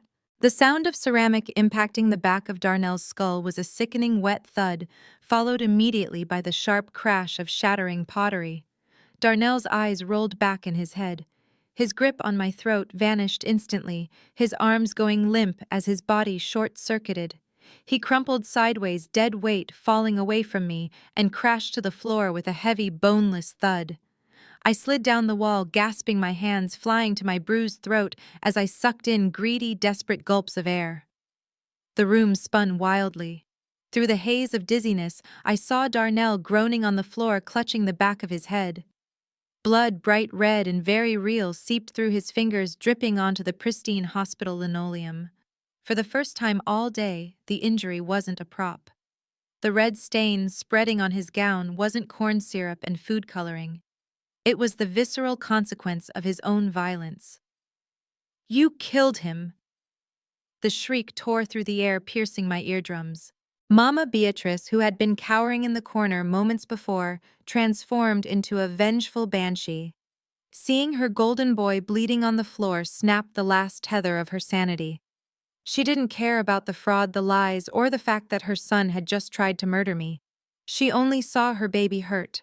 She lunged across the room, her hands curved into claws aiming straight for Jasmine. "You animal! You killed my baby! I will tear your eyes out!" Jasmine didn't flinch. She dropped the jagged remains of the vase handle and reached into the pocket of her scrubs with a speed that spoke of training, not nursing school. In one fluid motion, she drew a black rectangular device and leveled it at the charging woman. "Back off," Jasmine shouted, her voice booming with an authority that stopped Mama Beatrice dead in her tracks. A crackle of blue electricity arched across the electrodes of the taser in Jasmine's hand, the menacing buzz loud enough to cut through the ambient noise of the chaos. I said, "Back off, Beatrice. Get on the ground! Now!" Mama Beatrice froze, her eyes bulging as she stared at the weapon. She looked from the taser to Jasmine's face, confusion warring with rage. You are just a nurse," she stammered, taking a stumbling step backward. "You can't have that." "I am not just a nurse," Jasmine said, her stance wide and balanced, the taser held steady. "And you are not just a grieving mother. You are an accessory to attempted murder. Get on the ground before I drop you right next to your son." Becky, who had been paralyzed by the door, let out a whimper and slid down to the floor, covering her head with her hands, surrendering to a threat that wasn't even aimed at her. Mama Beatrice, realizing she was outmatched, slowly lowered herself to her knees, sobbing loudly, creating a spectacle of victimhood even as she complied. Jasmine kept the taser trained on them, her eyes flicking briefly to me. "Are you okay, Keisha? Can you breathe?" I nodded, my throat too raw to speak, tears of relief streaming down my face. I gave her a thumbs up, trying to convey the depth of my gratitude. She had saved my life. She had stepped out of the shadows when she could have stayed hidden, risking her safety to stop a monster. On the floor, Darnell was trying to push himself up. He was dazed, blinking rapidly, the blood running down his forehead and into his eyes. He looked around the room, struggling to process the shift in power. He looked at his mother on her knees, at Becky cowering, and finally at the nurse standing over him with a weapon. Who are you?" he slurred, wiping blood from his eye. Jasmine looked down at him with pure disgust. "I am the woman who watched you yell at your wife for being 5 minutes late while you were texting your mistress. I am the one who heard you laughing about stealing her inheritance, and I am the one keeping you right there until the cavalry arrives." As if on cue, the door behind Becky finally gave way. The wood splintered with a deafening crack, and the door flew open, hitting the wall with a bang. "Police, show me your hands." Federal agents. The room was instantly flooded with men and women in tactical gear, weapons, drawn voices shouting overlapping commands. It was a sea of black uniforms and FBI windbreakers. They swarmed the room, a controlled hurricane of justice. I watched from my spot on the floor as they hauled Darnell up. He tried to struggle, shouting something about his rights, about needing a doctor, but they slammed him against the wall, cuffing his hands behind his back, with zero gentleness. A medic immediately moved to check his head wound, but Darnell shook him off, glaring at me with a hatred that burned brighter than the pain. Mama Beatrice was wailing as an officer pulled her to her feet, reciting her rights. She looked at me, her face a mask of betrayal, as if I were the one who had orchestrated this entire disaster. "How could you?" she screamed over the din. "We are family!" Becky was being escorted out by a female officer, her face buried in her hands, the Chanel bag, the catalyst for so much of this, left forgotten on the floor amidst the debris of the struggle. One of the lead agents, a man I recognized from the bureau, knelt beside me. "Agent Williams, are you injured? Do we need a bus?" I shook my head, accepting his hand to help me stand. My legs were shaky and my throat felt like I had swallowed broken glass, but I was standing. I was alive. I adjusted my blazer, smoothing the wrinkles Darnell had put there, and brushed a stray hair from my face. I walked over to where they were holding Darnell. He was panting, blood streaking his face, his eyes wild. When he saw me approach, he stopped struggling.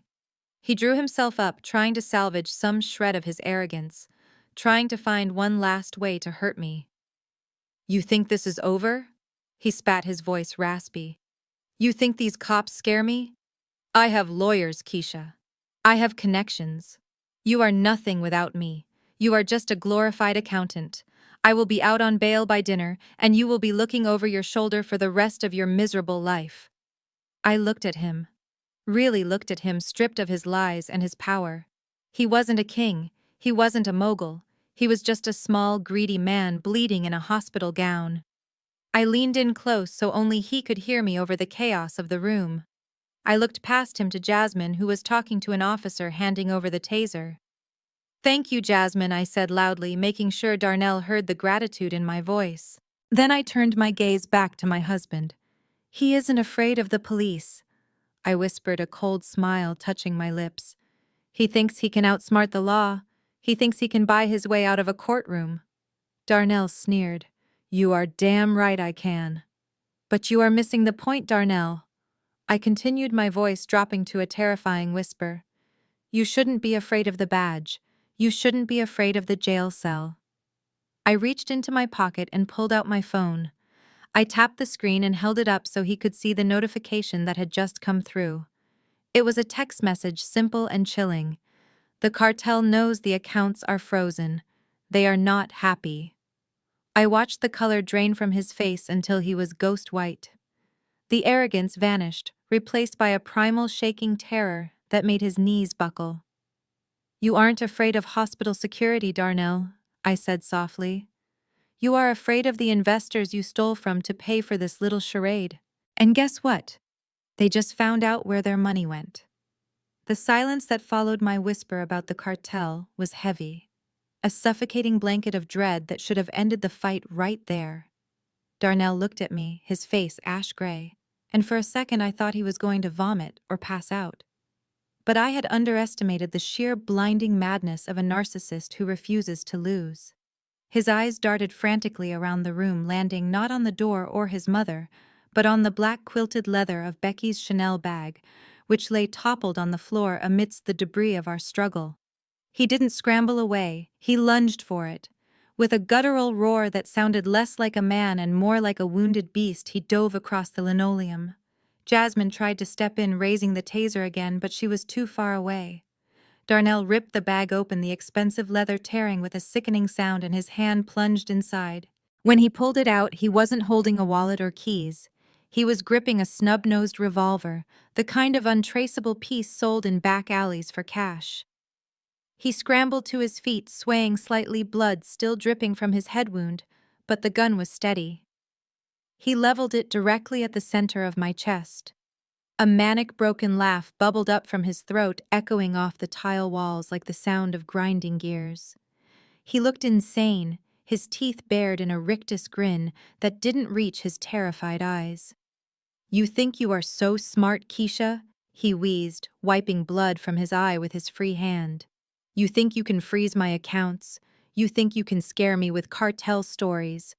I am Darnell Williams. I always have an exit strategy." He cocked the hammer. The click was the loudest sound in the world. "Open the app," he screamed, the gun shaking in his grip.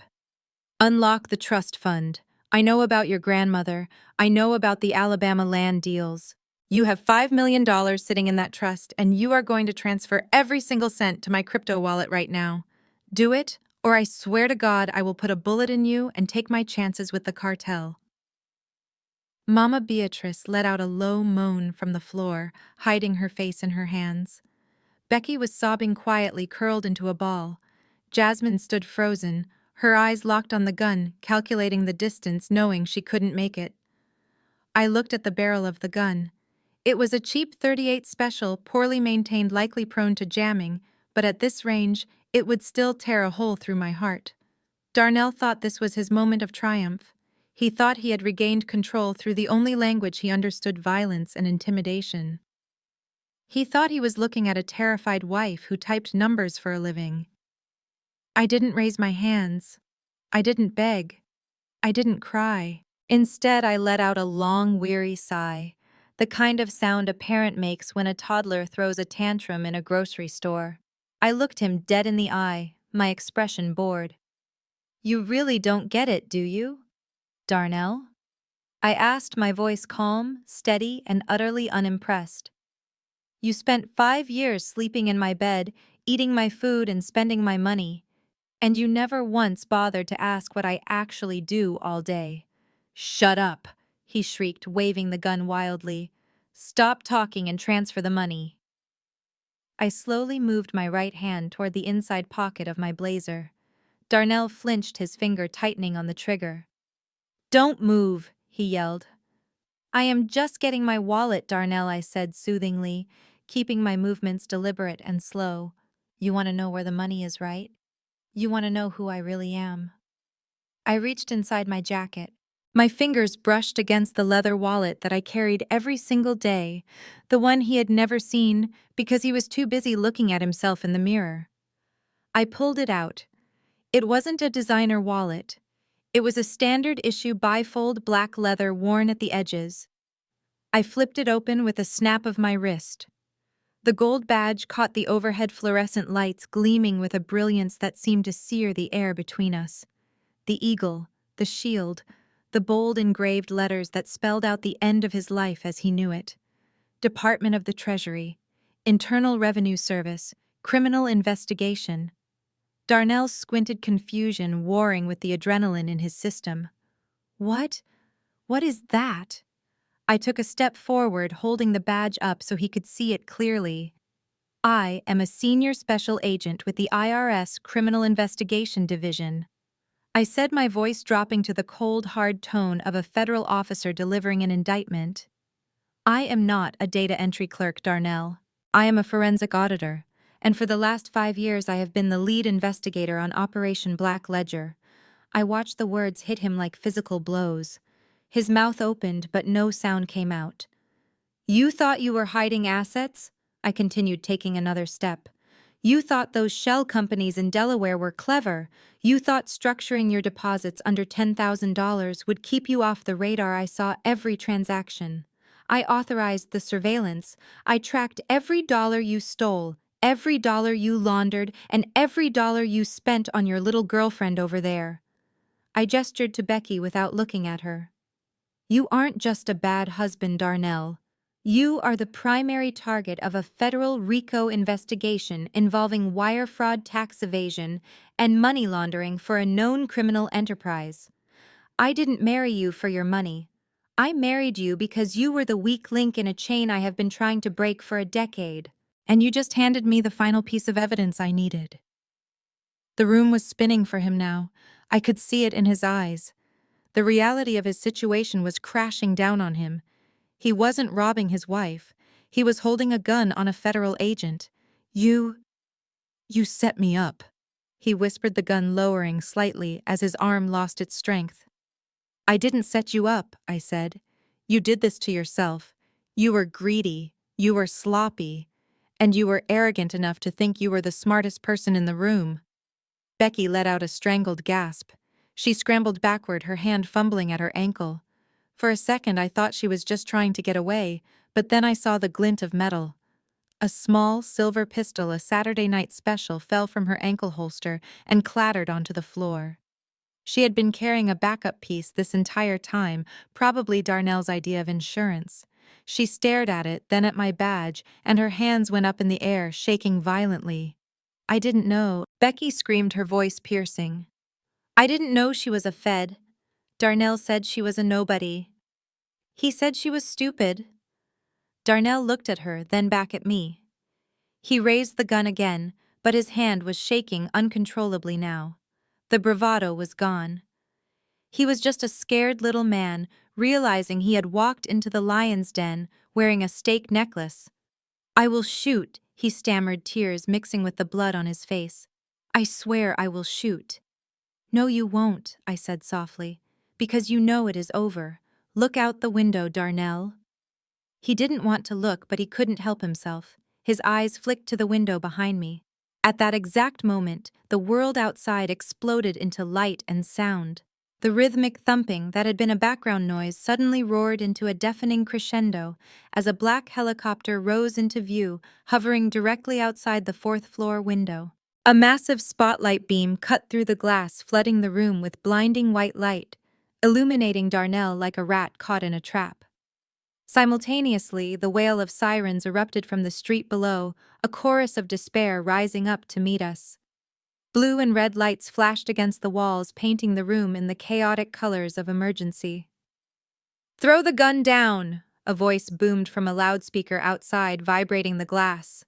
This is the FBI. We have the building surrounded. Surrender now. Darnell looked at the helicopter, then at the door where my team was waiting, then at me. He looked at the badge in my hand, the symbol of the power I had held over him this entire time. He realized finally that he had never been the predator. He had always been the prey. The gun slipped from his fingers, hitting the floor with a hollow clatter that signaled the end of his freedom. He fell to his knees, his hands going to his head, a sob tearing from his throat. Hide, the nurse had said. It is a trap. She was right. But Darnell never realized until this very moment that he was the one inside it. The room dissolved into a cacophony of shattered wood and shouting voices as the tactical team breached the doorway.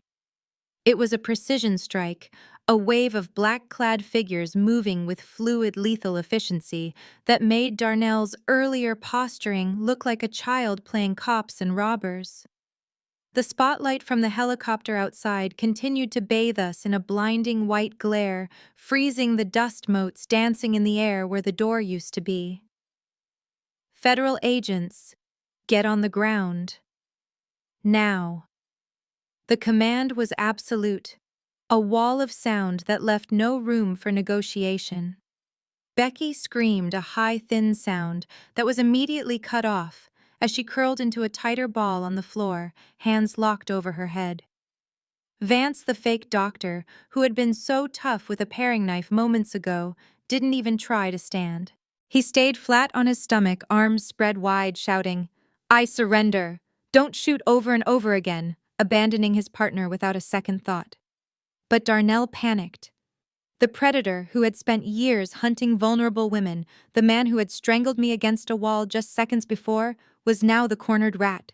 He scrambled backward, his eyes darting wildly for a shield, for leverage, for anything that could put a barrier between him and the assault rifles trained on his chest. He didn't grab a chair. He didn't flip the bed. He reached out and grabbed the nearest human being. He grabbed his mother. Mama Beatrice let out a squawk of surprise as Darnell yanked her roughly in front of him. He hooked his arm around her neck, pulling her back against his chest, so hard her feet dragged on the linoleum. He used his own mother, the woman who had lied for him, stolen for him, and assaulted me for him, as a human shield. "Back off," Darnell screamed, his voice cracking with terror. "I will snap her neck. I swear to God I will do it." "Mama." Beatrice clawed at his arm, her eyes bulging. "Darnell, baby, what are you doing?" "It is Mama. Let me go. Shut up," he roared in her ear, tightening his grip until she gagged. "You wanted the money, didn't you? You wanted the house. Well, help me get out of here." I watched the scene with a cold detachment that surprised even me. This was the man she had worshipped. This was the golden child she had placed on a pedestal while treating me like dirt.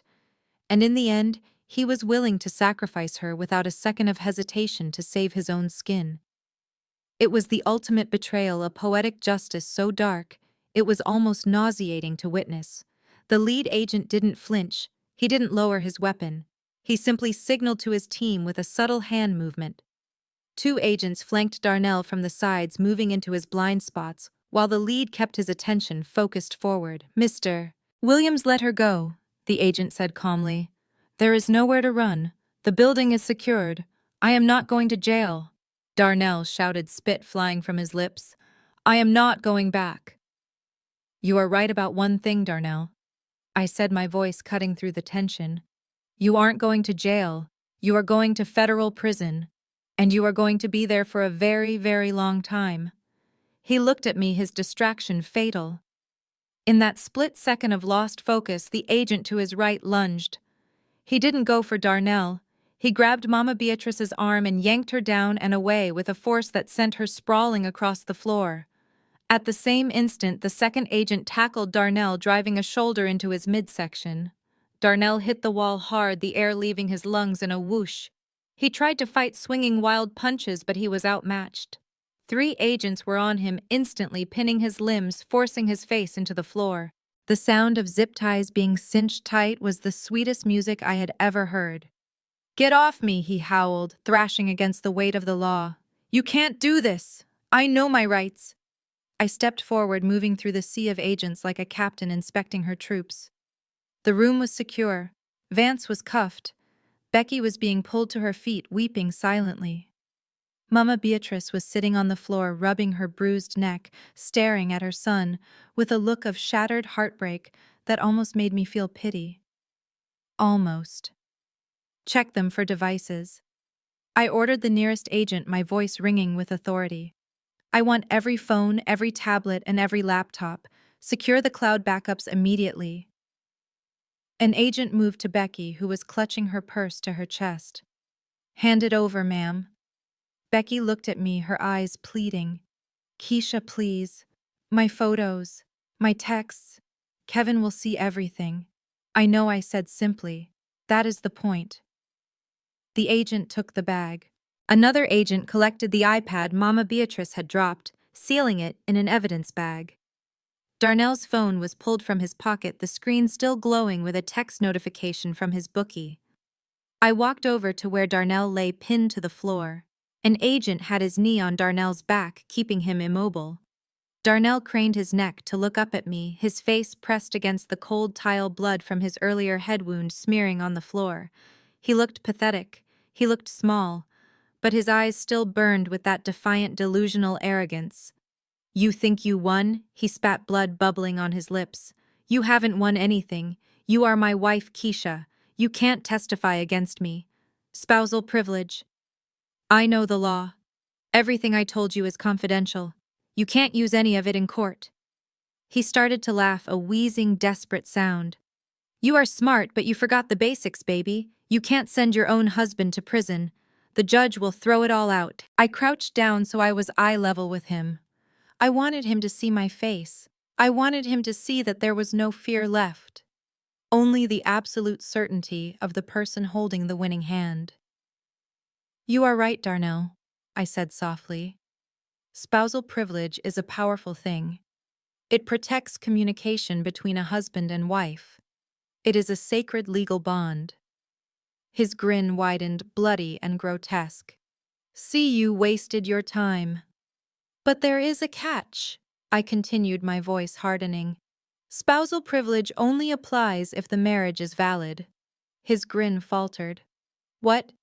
I reached into my jacket pocket and pulled out a folded document. It wasn't a warrant. It wasn't an indictment. It was a copy of a marriage license application from 5 years ago. "I ran your prints this morning," I said. "While you were playing dead, I was running a full biometric scan on the coffee cup you left in the kitchen. It turns out Darnell Williams doesn't exist. He is a ghost. A synthetic identity created 7 years ago using a stolen social security number from a deceased child in Ohio." Darnell stopped struggling. He went completely still. "Your real name is Marcus Tyrell," I said, savoring each syllable. "You are a fugitive from Chicago. You are wanted for wire fraud, identity theft, and bigamy. You have 2 other wives in Illinois and Wisconsin that you never bothered to divorce before you married me." Becky gasped loudly. Mama Beatrice put her head in her hands and began to wail. "So you see, Marcus," I said, standing up and towering over him. "We were never legally married.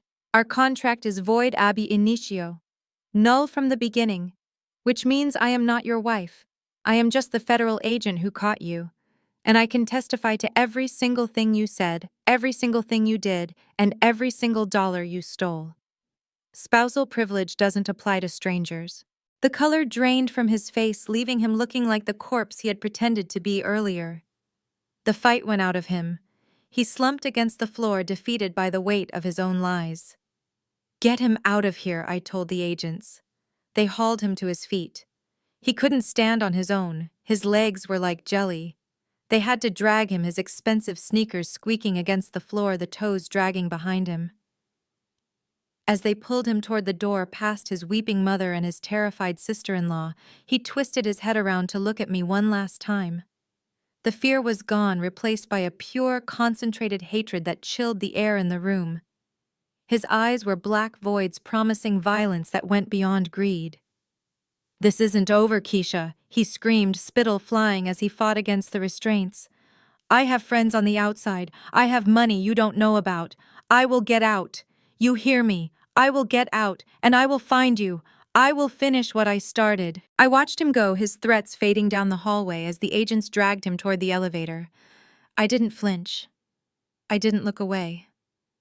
I stood my ground in the center of the wreckage of my marriage, surrounded by the debris of his deception. "Let him come," I whispered to the empty space where he had been. "I will be waiting, and next time I won't be undercover." The silence in the room was absolute, a stark contrast to the cacophony of Darnell's arrest moments earlier. The heavy oak door had swung shut behind the agents, dragging Mama Beatrice away, muting her screeched obscenities into a dull, rhythmic thumping that faded down the corridor. Now the air in the hospital room felt pressurized, thick with the dust of the breach and the lingering scent of desperation. The fluorescent lights hummed overhead, casting long, harsh shadows across the wreckage of the fake medical set. The bed was stripped, the fake heart monitor silenced, the shattered vase still scattered across the linoleum like teeth.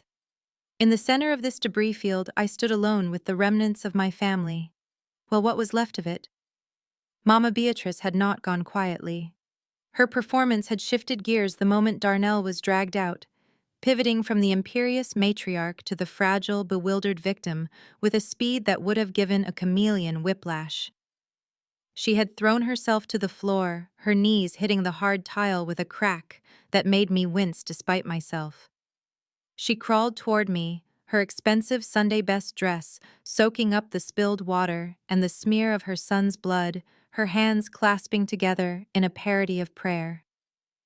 "Keisha, baby, please," she wailed, her voice trembling with a vibrato so perfect it belonged in a choir loft.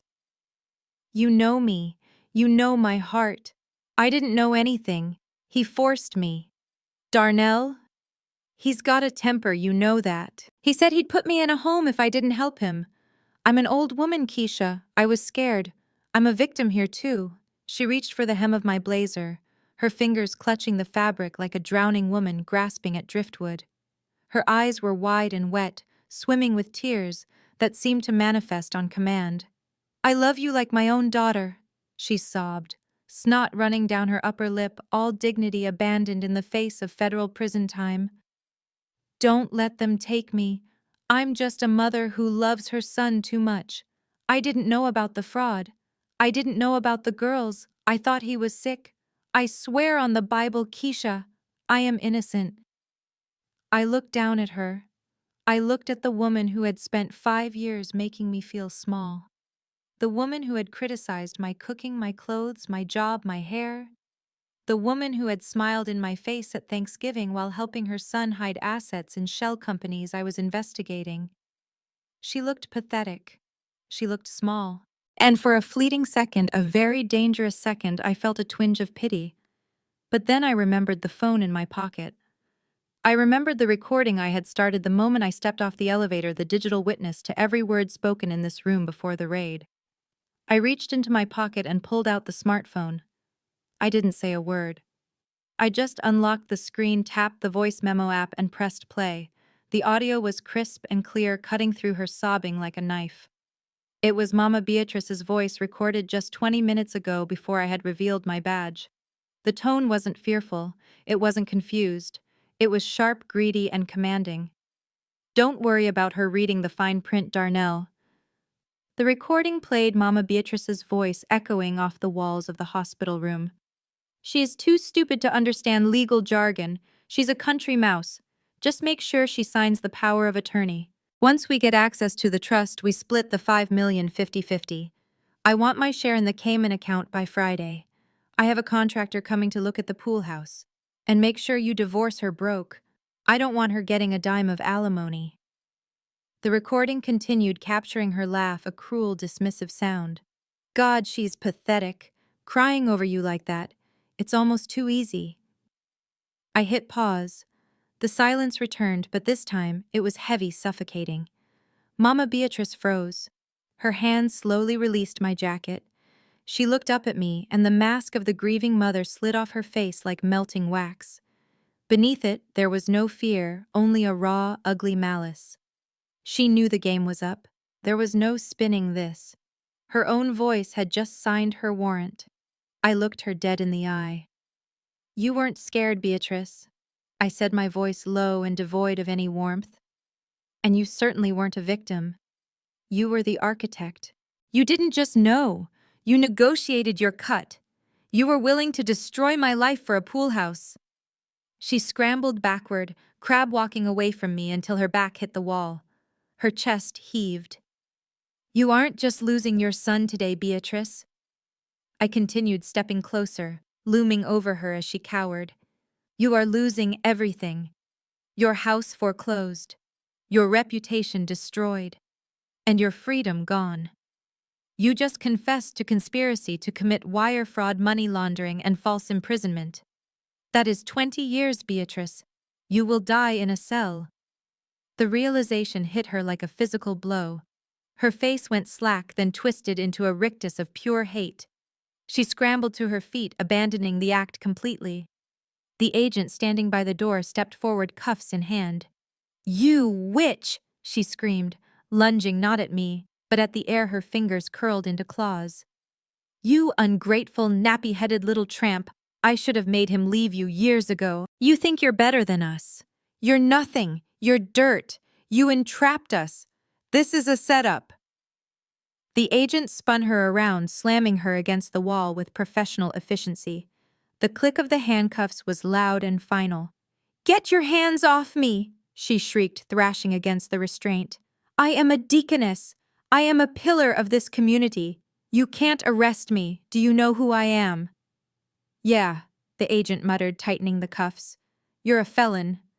They dragged her toward the door, her heels scuffing against the floor. She craned her neck back, her eyes bulging, spit flying from her lips as she unleashed a torrent of slurs and curses that peeled the paint off the walls.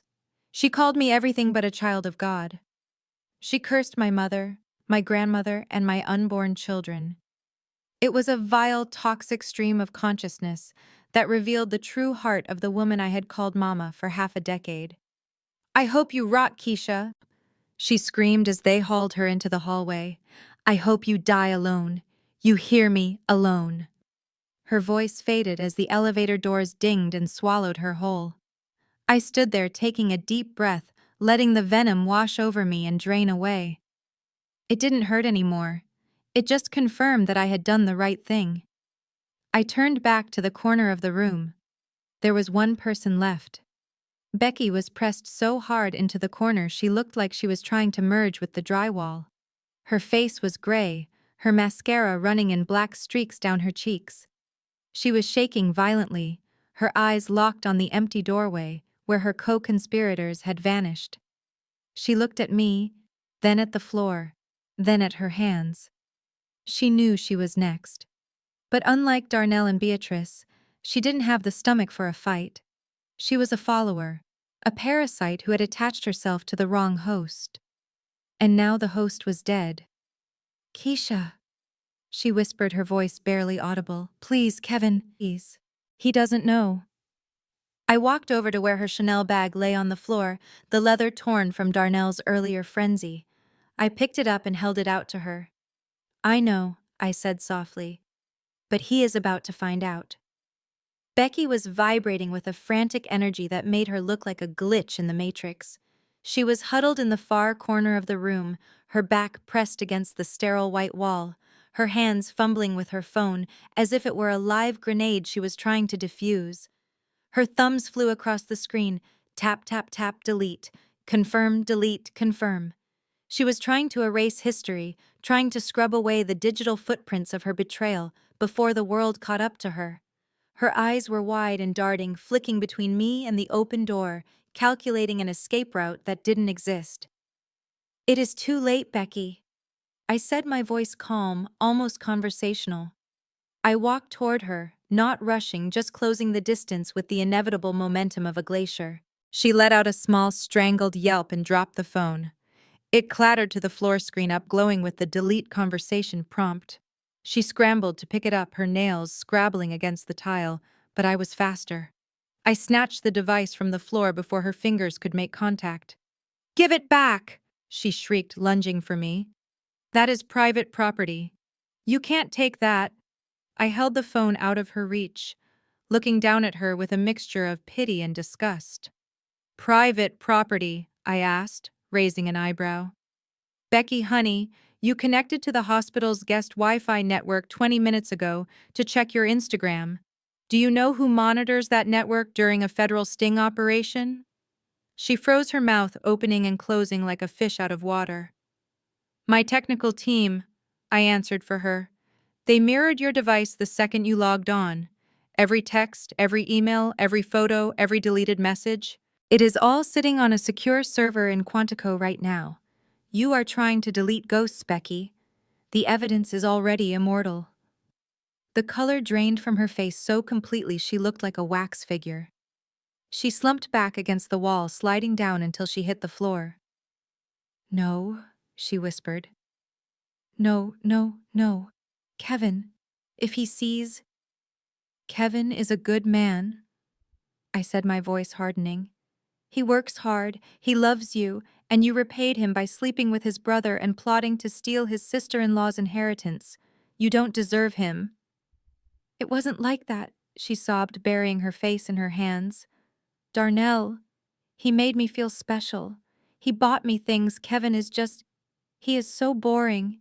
He just wants to watch football and save for retirement. Darnell promised me a life. He said we would go to Europe. He promised you a fantasy paid for with stolen money, I corrected. And now the bill is due. Just then a commotion erupted in the hallway. The sound of running footsteps, heavy and frantic, echoed off the walls. A man burst into the room, his chest heaving, his face pale and slick with sweat. It was Kevin, Darnell's younger brother, the only decent man in a family of vipers. He was wearing his postal uniform, still dusty from his route, his eyes wide with confusion and fear. "Keisha," he gasped, scanning the room. "I got a call. Someone said there was a raid. Where is Mom? Where is Darnell? Is everyone okay?" He looked at me, then at Becky cowering on the floor, then at the shattered vase and the bloodstains on the linoleum. His confusion deepened into horror. "Becky, what happened? Are you hurt?" He rushed toward her, his instinct to protect kicking in. "Baby, talk to me. Why are you crying?" Becky looked up at him, her eyes filled with a terror that had nothing to do with federal agents. She scrambled backward, pushing herself away from his reaching hands. "Kevin, wait. Let me explain." "Explain what?" Kevin asked, looking around wildly. "Why are the police here? Why is Keisha holding your phone?" I stepped forward. I didn't want to do this. Hurting Kevin was the only part of this day that brought me no joy. But he deserved to know. He deserved to be free of the rot that had infected his life. "Kevin," I said softly, "I am so sorry you have to find out like this." "Find out what?" he asked, turning to me. "Keisha, what is going on? Did Darnell do something?" "Darnell did a lot of things," I said. "He is in custody. He is going to prison for a long time. Fraud, money laundering, attempted murder." Kevin staggered back as if I had punched him. "Attempted murder? Who?" "Me," I said. "He tried to kill me when he realized the scam was up." "Oh my God," Kevin whispered, running a hand through his hair. "And Mom?" "She helped him," I said. "She is in custody too." Kevin looked like he was going to be sick. He looked at Becky again, desperate for comfort, for a denial, for something to hold on to. "And Becky, was she here? Did he hurt her?" I looked at Becky. She was shaking her head frantically, mouthing, "No, no, no," at me, begging me to keep her secret, begging me to let her keep living her lie. I looked down at the phone in my hand. The screen had gone dark. I tapped it, bringing up the last conversation she had tried to delete. It was a text thread with Darnell timestamped from this morning, just before I arrived at the hospital. I walked over to Kevin and held the phone out to him. "She wasn't a victim, Kevin," I said gently. "She was an accomplice." "What?" Kevin stared at the phone as if it were a snake. "Take it," I said. "Read the texts from today, and then scroll back to last week. Look at the photos from Miami." Kevin's hand shook as he took the phone. He looked at Becky one last time, giving her a chance to speak, to explain, to save herself. But she just sobbed, unable to form words. He looked down at the screen. I watched his eyes move as he read. I watched the confusion turn to disbelief, then to shock, and finally to a heartbreak so profound it was painful to witness. "He is almost dead, baby," he read aloud, his voice trembling. "Just get the bitch to sign and we are free. I booked the tickets to Paris for next week. Leaving Kevin will be the best day of my life." He scrolled. He saw the photos. Selfies of Becky and Darnell in a hotel bed. Texts about how boring Kevin was. Jokes about spending Kevin's savings on champagne. Plans to empty their joint account before running away. The silence in the room was heavier than the door that had been kicked in. Kevin lowered the phone slowly. He looked at Becky, but the love that had been in his eyes moments ago was gone. It had been extinguished, snuffed out like a candle in a hurricane. In its place was a cold, empty void. "Paris," he whispered. "You were going to leave me for Darnell, my brother. Kevin, please." Becky choked out, reaching for his leg. We were just talking, I didn't mean it, I love you." "Don't," Kevin said, stepping back out of her reach. "Don't you dare say that word." He looked at the phone in his hand, then at the wedding band on his finger. A simple gold band he had worn for 3 years. He had worked double shifts to buy her the ring she wanted. He had defended her when Mama Beatrice criticized her cooking. He had loved her with everything he had. He gripped the ring and twisted it. It was tight, stuck on his knuckle, but he didn't care. He yanked it off skin, tearing slightly, not flinching at the pain. He held the ring up, looking at it for a second as if it were a piece of trash he had found stuck to his shoe. "You wanted him," Kevin said, his voice flat and dead. "You wanted his money, his life." He threw the ring. It hit Becky in the chest, bouncing off her silk blouse and clattering onto the floor next to the ruined Chanel bag. "You can have him," Kevin said. "I'm done." He dropped the phone onto the hospital bed and turned around. He walked toward the door, his shoulders slumped, a man carrying the weight of the world, but walking away from the thing that was crushing him. "Kevin!" Becky screamed, scrambling to her feet to chase him. "Kevin, wait! Don't leave me here! I can't go to jail, Kevin!" He didn't stop. He didn't look back. He walked out of the room, past the federal agents, past the wreckage of his family, and kept walking until he disappeared into the hallway. Becky collapsed in the doorway, wailing his name, reaching out to empty air. But he was gone. And for the first time in her life, she was truly, completely alone. I watched her for a moment, feeling nothing but a grim satisfaction. The house of cards had fallen. The rats had turned on each other. And the only thing left to do was sweep up the mess. 2 weeks later, the air in the high-rise office of my attorney smelled of mahogany and expensive leather. A stark contrast to the sterile scent of the hospital room where my life had nearly ended. I sat in a plush chair looking out over the Atlanta skyline, a fountain pen heavy in my hand. Across the desk, the senior partner pushed the final document toward me. It was the annulment decree.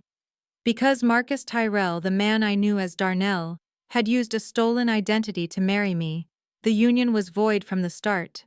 I wasn't a divorcee. Legally, I had never been married to him at all. I signed my name with a flourish, the ink sealing the end of a 5-year lie. As I set the pen down, a memory washed over me, sudden and sharp. I was 10 years old, sitting on the porch swing in Alabama with my grandmother.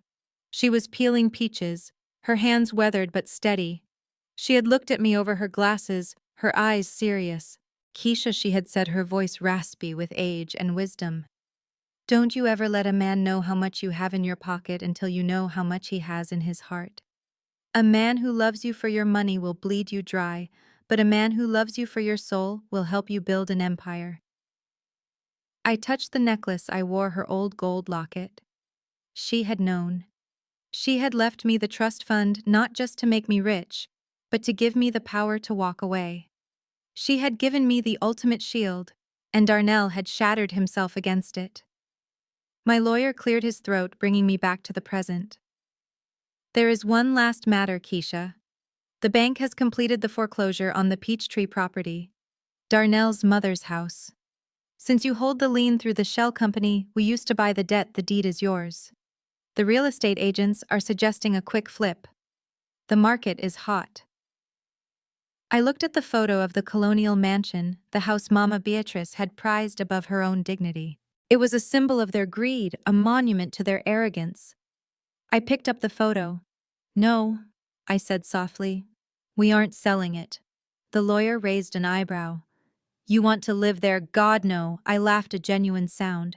"I want to donate it, transfer the deed to the Safe Haven Network. I want it retrofitted as a transitional shelter for women escaping domestic violence and financial abuse.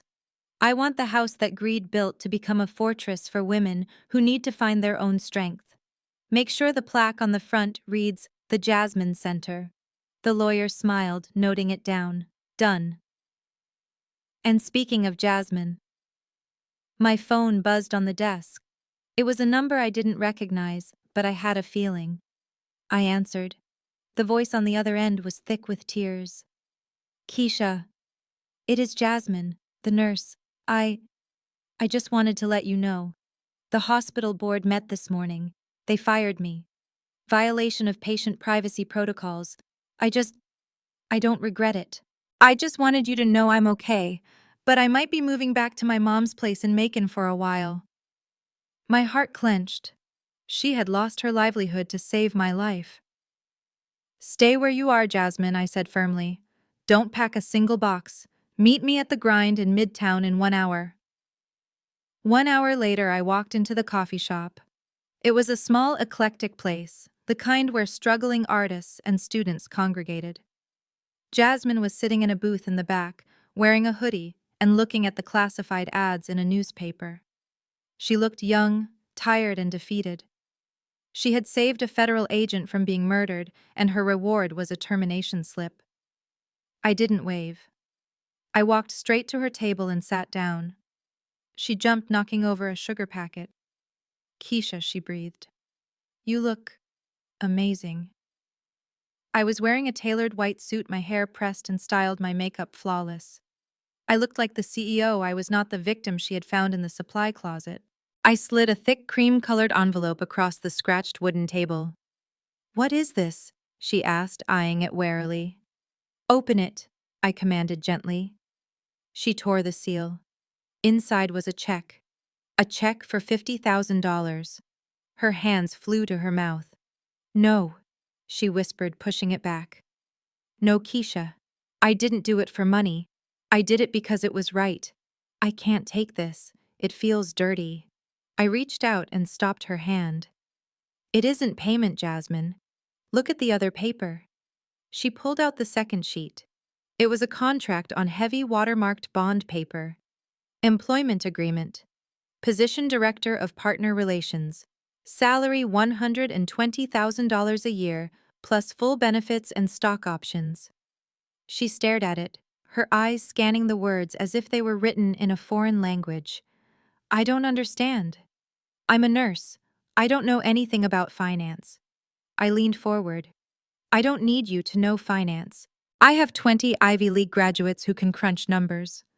I have analysts who can trace a wire transfer through 6 countries. But do you know what they lack? They lack gut instinct. They lack the ability to look at a situation and know in their bones that something is wrong. I tapped the table.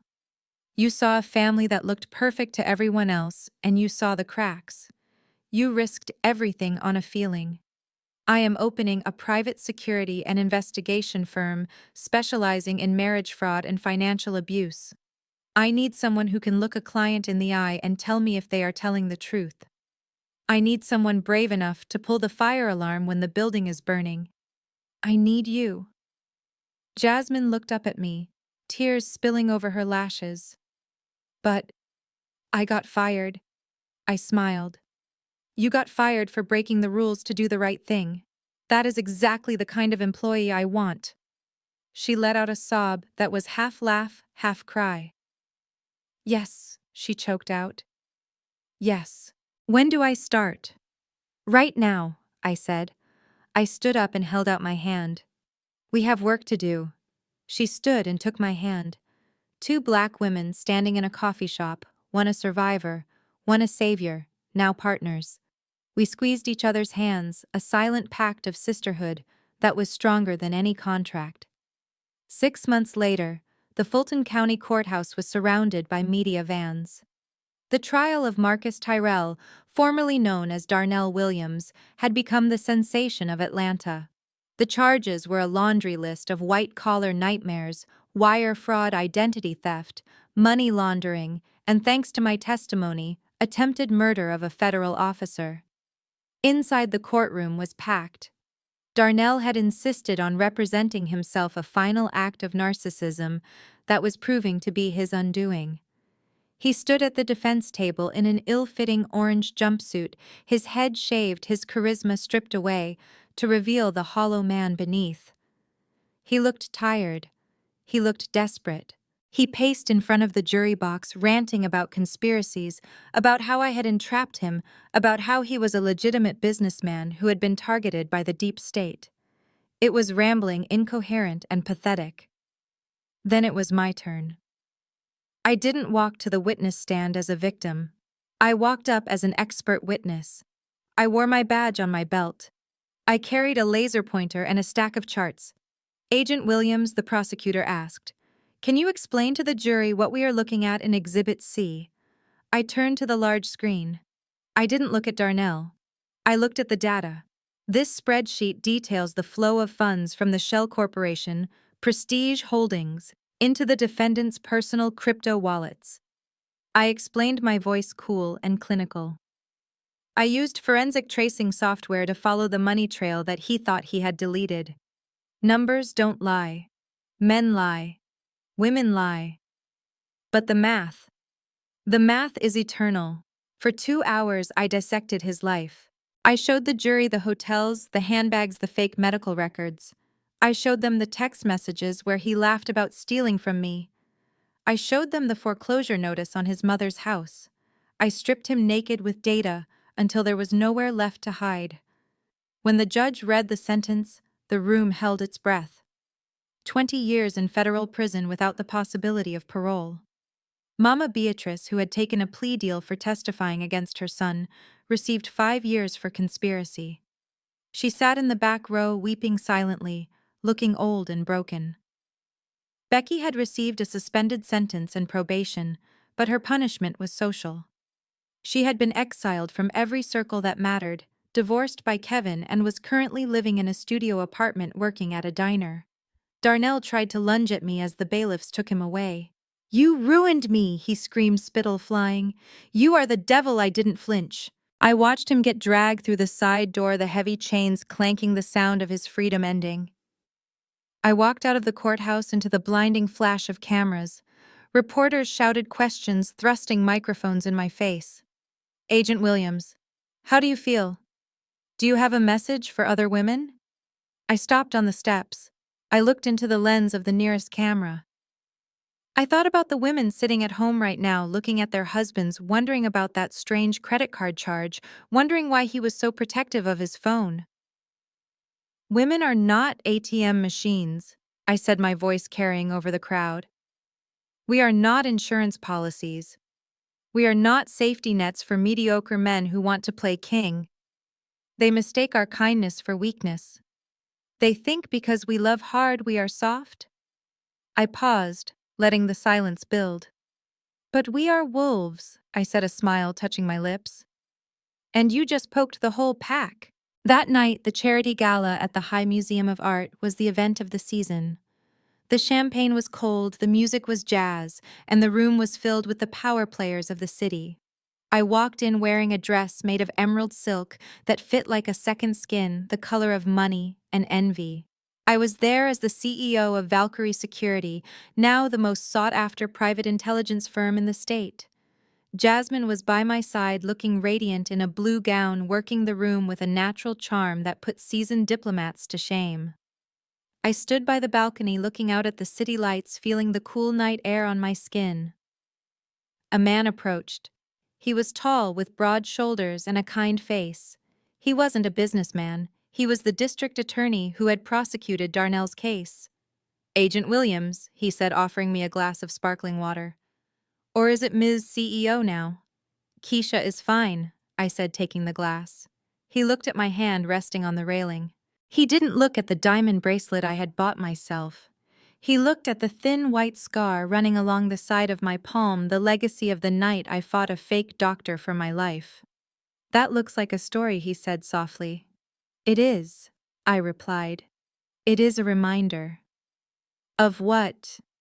"That I survived," I said. He smiled, and it reached his eyes. "It looks like a victory mark to me." He didn't ask about my money. He didn't ask about my connections. He asked me about my scar. And for the first time in a long time, I didn't feel the need to run a background check.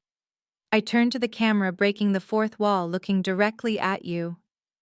Listen to me, I said, my voice dropping to a whisper. Don't ever ignore your gut. If something feels wrong, it is.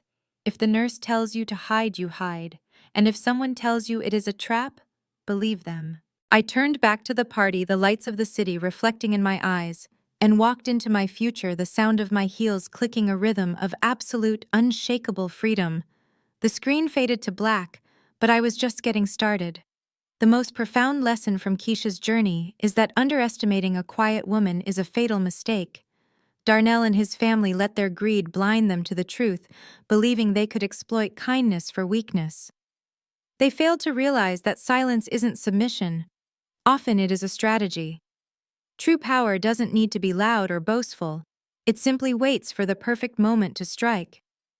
Ultimately, integrity and intelligence will always outlast deception. When you dig a grave for someone else, ensure you dig too, because justice has a way of burying the wicked in their own traps. Hit subscribe if you believe in karma and tell us in the comments. Have you ever had to play the fool just to catch a liar?